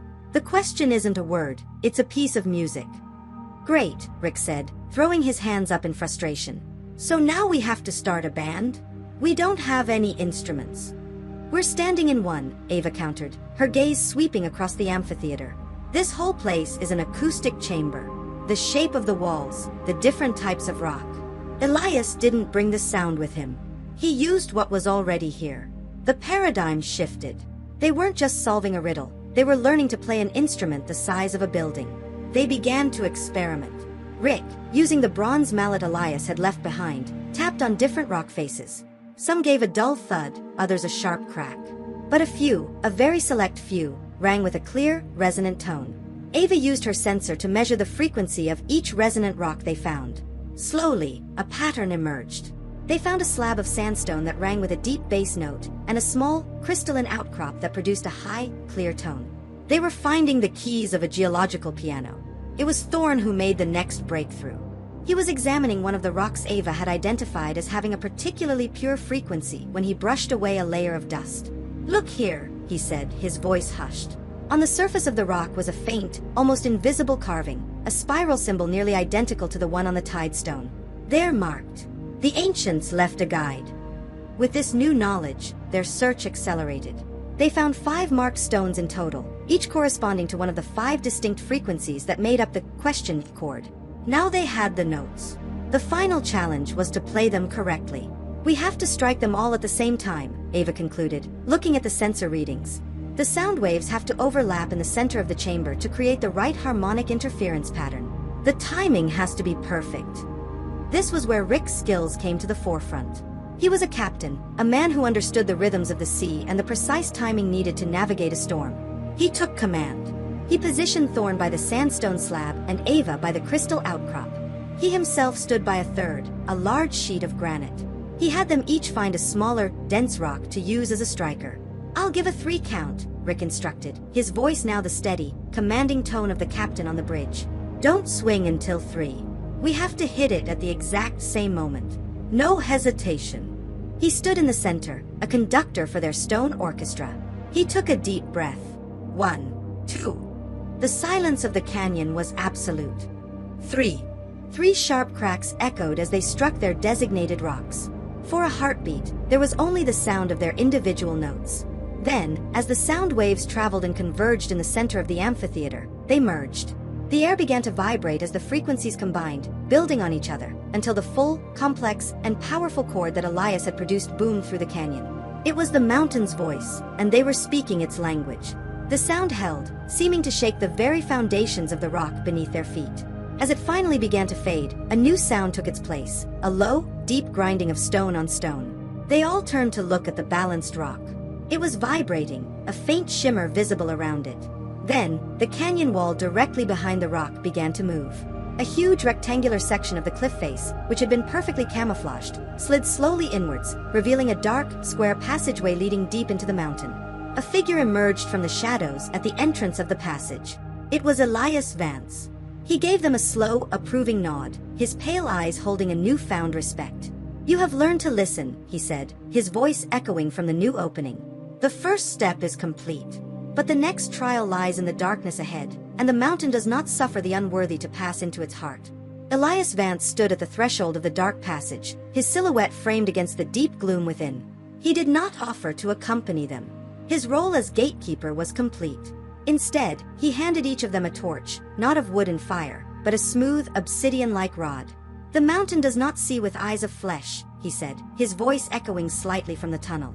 "Fire will be of no use to you. This is cold light. It will show you the path, but it will not blind you to the truth." As he spoke, he tapped each rod, and a soft, steady, white light bloomed at its tip, casting no heat. The trial ahead is not one of stone and pitfalls, but of spirit and memory. Do not trust what you see. Trust what you feel. Trust the heartbeat.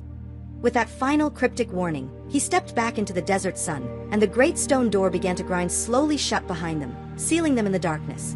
The air inside was cool and still, carrying the scent of deep, damp earth and a faint electric tang of ozone. The passage was not a rough cave but an ancient, engineered tunnel. The walls were unnaturally smooth, and as they moved deeper, the cold light from their torches revealed they were covered in a breathtaking tapestry of petroglyphs. Friezes of extinct animals, swirling geometric patterns, and depictions of humanoid figures with stars for eyes flowed across the rock. A low, rhythmic hum began to resonate in the air, a vibration so deep they felt it in their chests more than they heard it with their ears. It was a slow, powerful, thrumming beat. Thump thump, thump thump. The heartbeat, Thorn breathed, his face a mask of awe. He wasn't speaking metaphorically. The whole mountain, it's alive. As if in response, the walls began to pulse with a faint, phosphorescent green light, in perfect time with the rhythmic hum. The petroglyphs seemed to shift and dance in the combined glow of their torches and the mountain's own inner light. After what felt like a mile, the single passage opened into a circular chamber from which 3 identical tunnels diverged. There were no markings to suggest which path was correct. "A labyrinth," Rick said, his voice tight with suspicion. "Classic trap. Let's try the one on the right." He took a few steps into the right-hand tunnel, and the petroglyphs on the walls flared to brilliant life. The images lifted from the stone, forming vivid, three-dimensional illusions that filled the tunnel. Suddenly, they were no longer in a cave, but standing on the deck of the sea serpent. The roar of a monstrous storm filled their ears, and a colossal fist-like wave was crashing down upon them. Rick froze, his face paling as he was thrown back into the heart of his greatest trauma. "It's not real," Ava shouted, grabbing his arm and pulling him back into the central chamber. The illusion instantly vanished. "It's a projection. The mountain is reading our minds." They understood the nature of the trial now. This was a labyrinth of the mind. The path forward was not spatial, but spiritual. Each tunnel was a trap, designed to ensnare them in illusions of the past, drawn from the mountain's memory and their own. They tried the second tunnel, and this time, Thorn was the one who faltered. He found himself standing amidst the burning shelves of the Library of Alexandria. Scrolls containing all the lost knowledge of the ancient world lay at his feet, waiting to be saved. For a moment, a look of profound, agonizing desire crossed his face. It was the ultimate temptation for a man who had dedicated his life to history. The third tunnel showed Ava a vision of her pristine university lab. On a monitor, a perfect, elegant equation was displayed, an equation that explained every supernatural event they had witnessed in purely scientific terms, reducing the gods and monsters to predictable quantum phenomena. It was a siren song of rational, orderly comfort. Each time, they pulled back, realizing that to engage with the illusions was to be lost. They returned to the central chamber, stumped. All paths were traps. "What did Elias say?" Rick asked, forcing himself to calm down. He said, "Do not trust what you see. Trust what you feel. Trust the heartbeat." The hum, Ava realized. It's the only constant. The only thing that's real in this place. They decided on a new approach. Following Rick's lead, they stood in the center of the chamber and closed their eyes, shutting out the tempting, illusory tunnels.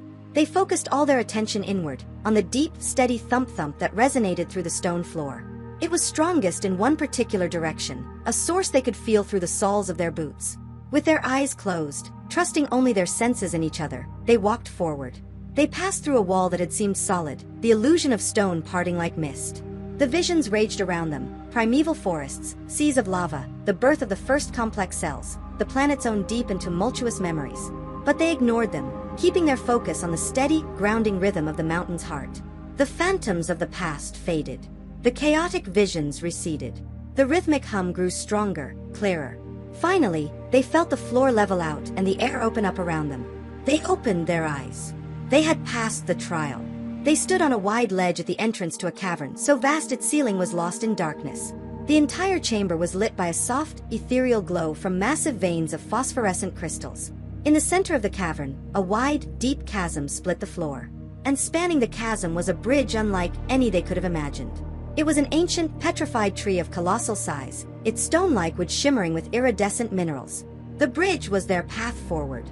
But as they approached, they heard a sound emanating from it. It was a single pure, musical note, but it was dissonant and sorrowful, like a beautiful voice strained with pain. The great stone tree was weeping a song of grief.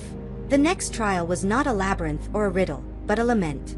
And to cross the bridge, they first had to heal the source of its sorrow. They approached the weeping bridge with a caution born of respect. The vast, petrified tree was a monument to an age before humanity, and the sorrowful note emanating from it was a palpable force, a wave of ancient grief that washed over them. The sound was pure but flawed, like a perfect crystal with a crack running through its heart. It set their teeth on edge and filled their minds with a sense of profound loss. "It's just a bridge," Rick said, his voice lacking its usual conviction. He was the first to test it, placing a heavy boot on the shimmering, stone-like wood. The moment his weight settled, the dissonant note sharpened, becoming a painful shriek, and the entire span of the bridge trembled violently. He recoiled instantly. "Okay, not just a bridge." Thorn ran a reverent hand along the base of the trunk. "This is no ordinary tree," he said, his voice hushed.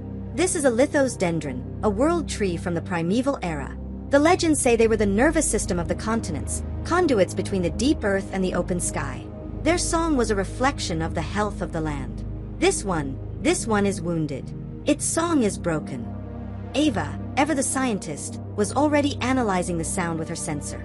"He's right. It's a single, incredibly powerful resonant frequency. But the waveform is being clipped, dampened by an interfering force. There's something wrong with the instrument, not the music." Her diagnosis, couched in the language of physics, was the same as Thorn's. The bridge was sick. Their mission was clear. To cross the bridge, they first had to become healers. They began a systematic examination of the colossal trunk, moving along its length. Halfway across, they found it. A section of the petrified wood was discolored, a dark, bruised purple that spread like a cancer through the iridescent minerals. The sorrowful sound was loudest here, the vibration most intense. And in the center of the corruption, they saw something that did not belong. Embedded deep within the stone wood was a shard of metal. It was about a foot long, jagged and cruel-looking, made of a non-reflective black material that seemed to drink the cavern's gentle light. It pulsed with a faint, malevolent energy that made the air around it feel cold. "What is that?" Ava wondered aloud.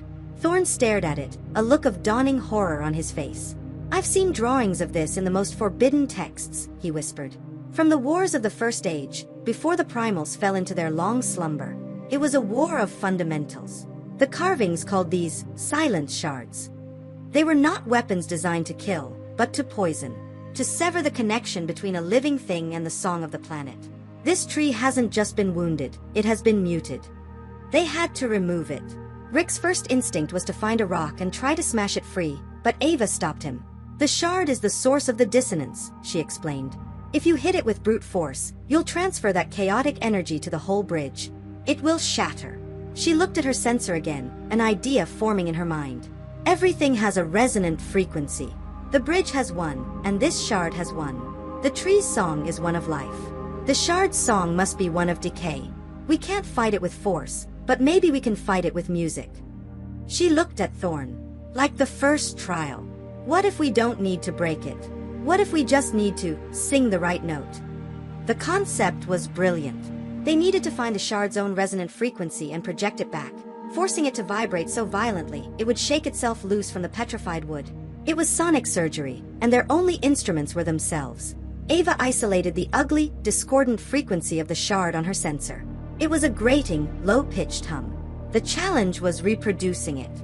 It was not a note a single human voice could easily make. "The stone singers had a technique for this," Thorn said, his expression grim. "A way of creating complex harmonics, of mimicking the deep groans of the earth itself.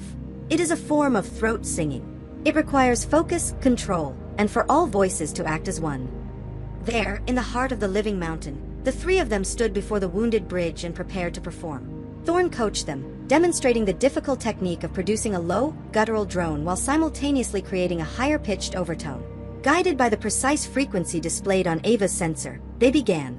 Their first attempts were clumsy, a cacophony of strained voices. But they focused, listening to each other, adjusting their pitch. Rick's deep baritone, Thorn's reedy tenor, and Ava's clear alto began to merge. They found the note.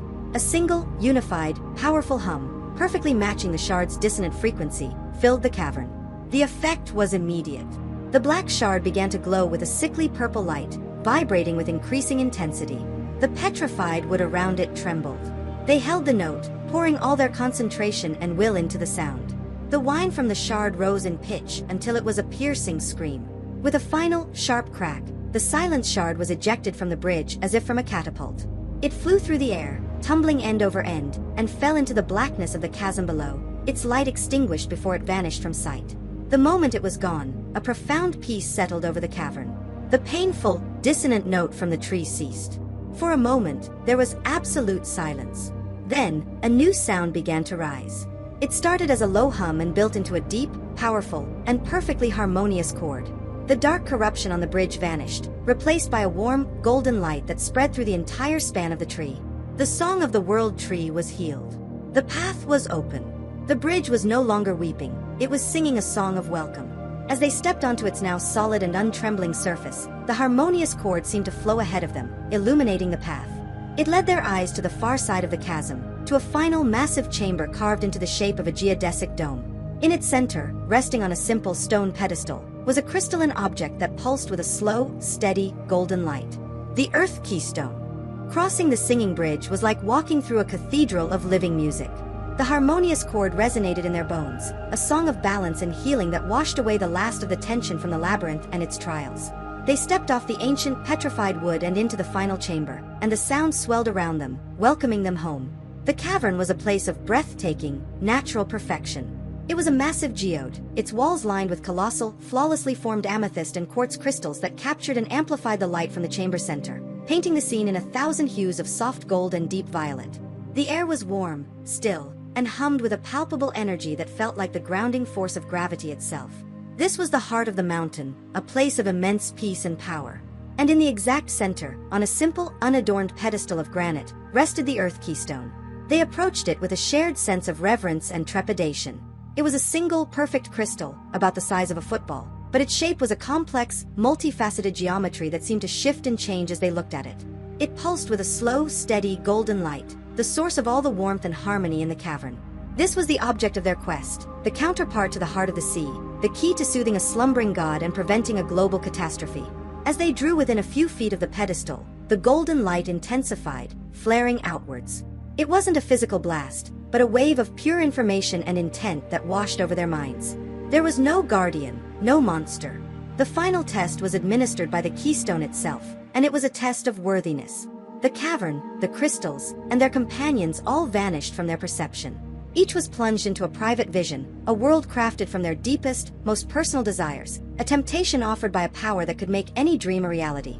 Rick found himself on the bridge of a new sea serpent, a ship larger and more powerful than he could have ever imagined, its hull gleaming and perfect.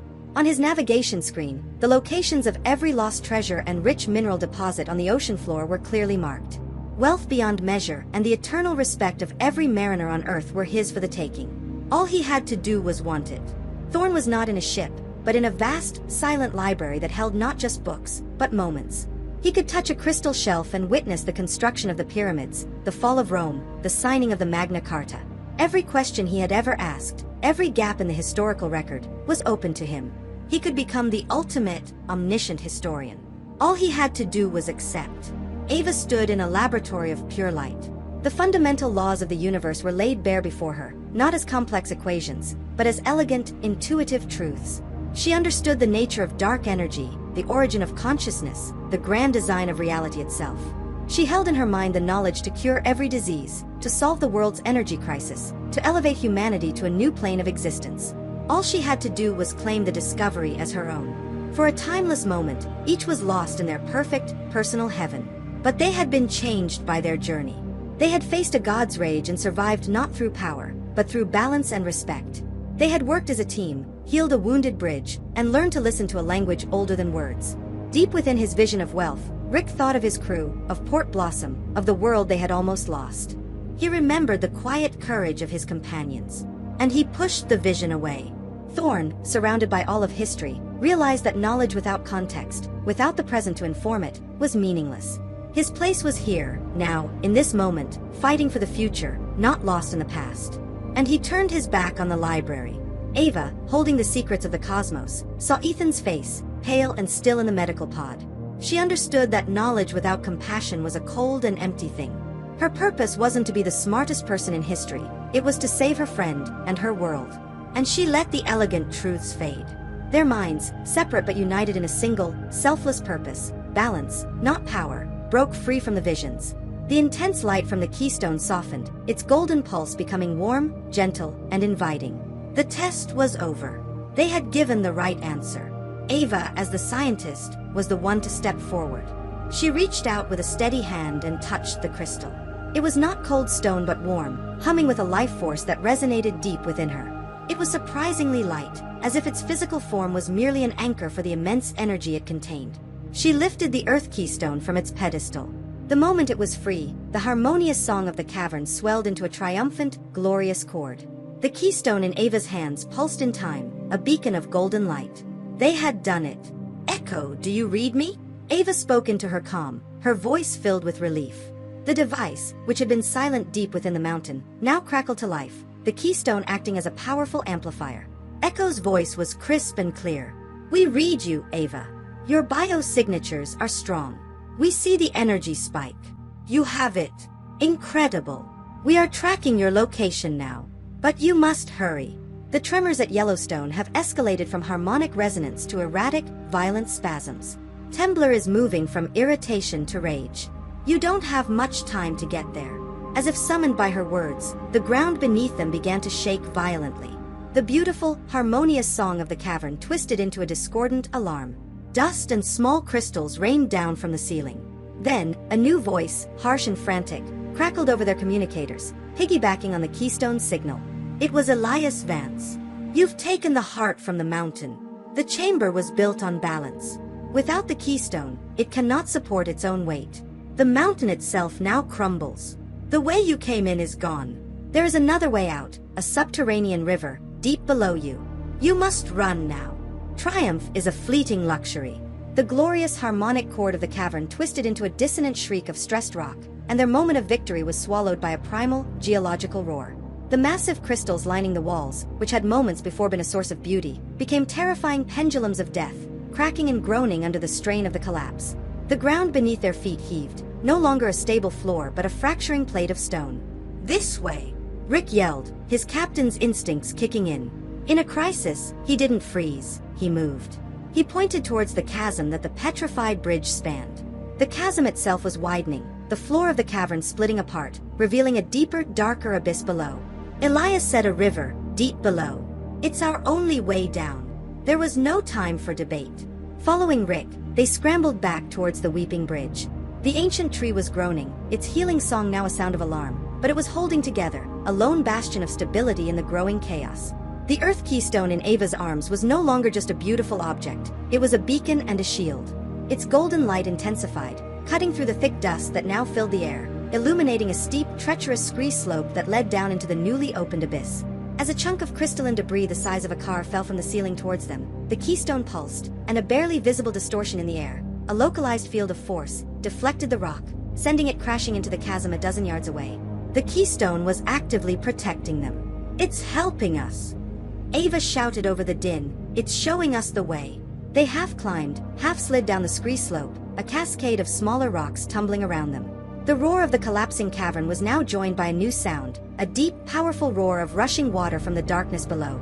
The air grew damp and heavy. They reached a wide, cavernous ledge, the last solid ground before the abyss. Below them, carving a furious path through the heart of the mountain, was a subterranean river. It was not a gentle stream but a raging, black torrent, its surface churning with a power that promised to smash bone and rock with equal indifference. This was their only escape route. "There's no boat. No way across," Thorne yelled, his voice strained with desperation. "How are we supposed to?" Elias Vance's voice, impossibly, crackled through their communicators one last time, amplified by the keystone's power. "The mountain's heart bleeds to the open air. The path is not on the water, but in it. Trust the current. Go." The signal died with a crackle of static. Rick stared down at the churning black water, then back at the collapsing cavern behind them. There was no choice to be made. "He's right," he commanded, his voice leaving no room for argument. "We stick together. Grab onto each other. Ava, you're in the middle. Protect the keystone at all costs. On my count. 1, 2. He didn't wait for 3. With a final, desperate look at his companions, he leaped. Clinging to each other, a 3-person chain of desperation, they plunged from the ledge into the icy, raging darkness of the river. The shock of the cold was absolute, stealing their breath. The current seized them instantly, a monstrous, invisible hand that pulled them under and threw them forward into utter blackness. It was a violent, sensory nightmare. The only point of reference in the entire world was the steady, golden glow of the Earth keystone, which Ava held to her chest with all her strength. It was their only light, their only star in a universe of roaring, freezing chaos. They were dragged through tunnels, scraping against unseen rock walls, tumbling end over end. Time ceased to have meaning. There was only the struggle to hold on, to keep their heads above water, to not lose each other in the violent torrent. The keystone's light was their lifeline, a golden thread in the heart of the abyss. Then, after an eternity of being battered in the dark, they saw it. A pinprick of pale light in the distance. The roar of the river grew even louder, converging on that single point. The current accelerated, pulling them forward with terrifying speed. The light grew, from a pinprick to a circle, from a circle to a blinding archway. With a final, explosive surge, they were shot out of the side of the mountain. They were airborne for a breathtaking moment, a cascade of water and humanity, before plunging into the stunning turquoise-blue water of a deep alpine lake. They surfaced, sputtering and gasping, the sudden silence and peacefulness of the world a shock after the chaos of the river. They were bruised, battered, and hypothermic, but they were alive. And Ava still clutched the Earth keystone, its golden light shining serenely under the clear blue sky. They were out. As they paddled weakly towards the shore, a sound from above cut through the air. It was not the sound of a normal engine, but the near-silent whir of advanced turbines. The sleek, black V2L of the Heliod Consortium descended from the sky, its landing gear extending as it prepared to set down on the rocky shore beside the lake. Rescue was here. But as Ava looked past the approaching aircraft, her eyes fell upon the landscape that surrounded them. They were in a high mountain valley, surrounded by snow-capped peaks. And in the far distance, rising above the peaks to the east, she could see it. A single, ominous, and unnaturally large plume of gray steam, rising miles into the sky. Yellowstone was no longer just stirring. It was beginning to wake. The interior of the Consortium VTOL was a silent, efficient hub of controlled crisis. As the crew was wrapped in thermal blankets and given immediate medical attention, the wall of the cabin displayed a live, terrifying feed of data from Yellowstone. The once rhythmic tremors were now a chaotic, jagged crescendo. The ground itself was swelling, rising by several feet every hour. On the infrared map, a new, angry red bloom showed where a superheated vent had torn a fresh wound in the earth. Echo stood before the display, her face grim. "Our models have been updated," she said, her calm voice cutting through their exhaustion. "The geothermal pressure is approaching a critical cascade point.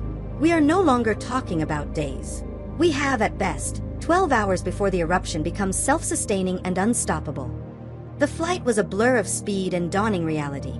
They were no longer just a crew of survivors. They were couriers in a desperate race against the planet itself. The weight of the world rested in the golden, crystalline object secured in the center of the cabin. As they approached the secret location where the HCS Nautilus waited, surfaced in a vast, remote mountain lake, Echo delivered one piece of good news. "Ethan is awake," she said, turning to them. "He regained consciousness the moment you secured the keystone. His neural patterns are stable. He is different, but he is awake. And he is waiting for you." The reunion took place in the now familiar medical bay. Ethan was no longer in the pod. He was sitting on the edge of a biobed, dressed in a simple gray uniform. He looked physically healed, but a profound change was evident in his eyes. The faint, silver light they had glimpsed before was now a permanent feature, a serene, knowing depth that seemed to see more than just the physical world. He was calm, centered, and when his eyes met theirs, he smiled a genuine, relieved smile. "I knew you could do it," he said, and his voice was his own again, though it carried a new, quiet resonance. He looked at the container holding the Earth keystone, and a look of deep understanding crossed his face. "I can feel it, and I can feel him. Tembler. He's not just angry. He's in pain. The balance has been broken for so long that he doesn't know how to find his way back to sleep." With the team complete once more, they assembled in the briefing room for the final time. The 2 keystones were brought in, floating in separate containment fields. The heart of the sea pulsed with a cool, silver-blue light, the rhythm of the tides. The Earth keystone pulsed with a warm, golden-brown light, the rhythm of tectonic plates. In the presence of each other, their combined hum created a powerful, harmonious chord that filled the room. "So what's the plan?" Rick asked, getting straight to the point. "We can't just drop this thing in the volcano." "No," Ethan agreed, his new perception giving him a stunning clarity. "The keystone isn't a sedative to be administered. It's a tuning fork. The primal is a resonating being that has lost its key. We need to bring the tuning fork to the very heart of the instrument." Thorn nodded, seeing the myth made real. The legends call it the heart of the mountain, a place of supreme geological stress and power where the primal's consciousness is most focused. Ava, working with the consortium's deep Earth scans, found it on the holographic globe. "There," she said, pointing to a location miles beneath the Yellowstone caldera, a unique, ultra-dense geological formation. "The nerve center. But it's 20 miles down. It's impossible to reach." "Almost impossible," Echo corrected her. She brought up a new schematic. Enron Triton, the same corporation that caused the Pacific anomaly, has been illegally constructing a deep-bore geothermal tap, using experimental drilling technology to try and reach the magma chamber. Their project was abandoned last week when the tremors became too violent. "The shaft is unstable, but it is our only way in." The final, suicidal mission was clear. There would be no armies, no grand battle. Just a small team, descending into the throat of an awakening supervolcano to perform a desperate act of planetary healing. There was no question of who would go. Ethan was the guide, the only one who could feel the way and communicate with the primal. Ava was the technician, the only one who could operate the consortium's advanced equipment needed to deploy the keystone. And Rick, the steadfast captain, refused to be left behind. "Someone's got to watch your backs," was all he said. Thorn would remain on the Nautilus with Echo, providing guidance from the lore. Hours later, the consortium VTOL hovered over a desolate, wind-swept plateau on the outskirts of the national park. The ground shook with a constant, violent tremor. In the distance, the sky was black with ash from the erupting vents. Before them was the entrance to the geothermal shaft, a gaping hole leading straight down into hell. Ethan, Ava, and Rick stood at the precipice, clad in sleek, silver, heat-resistant suits. A specialized deployment rig held the Earth keystone, its golden light a stark contrast to the grim surroundings. They looked at each other, the four unlikely heroes who had been brought together by the sea, now standing at the edge of the fire. Their journey had taken them from the deepest, coldest abyss to the hottest, most violent core of the Earth. "Whatever happens," Rick said, clamping his helmet shut, "it's been an honor. We do this, or nothing else matters," Ava replied, her voice determined over the comms. Ethan looked towards the angry, smoking caldera, then placed a hand on the keystone. He felt the pain of the mountain, and for the first time, he projected a single, clear thought towards it. "We are here to help. We are here to bring you peace." He wasn't sure if the primal could understand, but for a fleeting moment, the violent shaking of the ground seemed to lessen, just slightly. It was enough. "Let's go save the world," Ethan said. They secured themselves to the descent platform, and with a final nod, began their journey down into the fire, carrying the song of the Earth back to its source.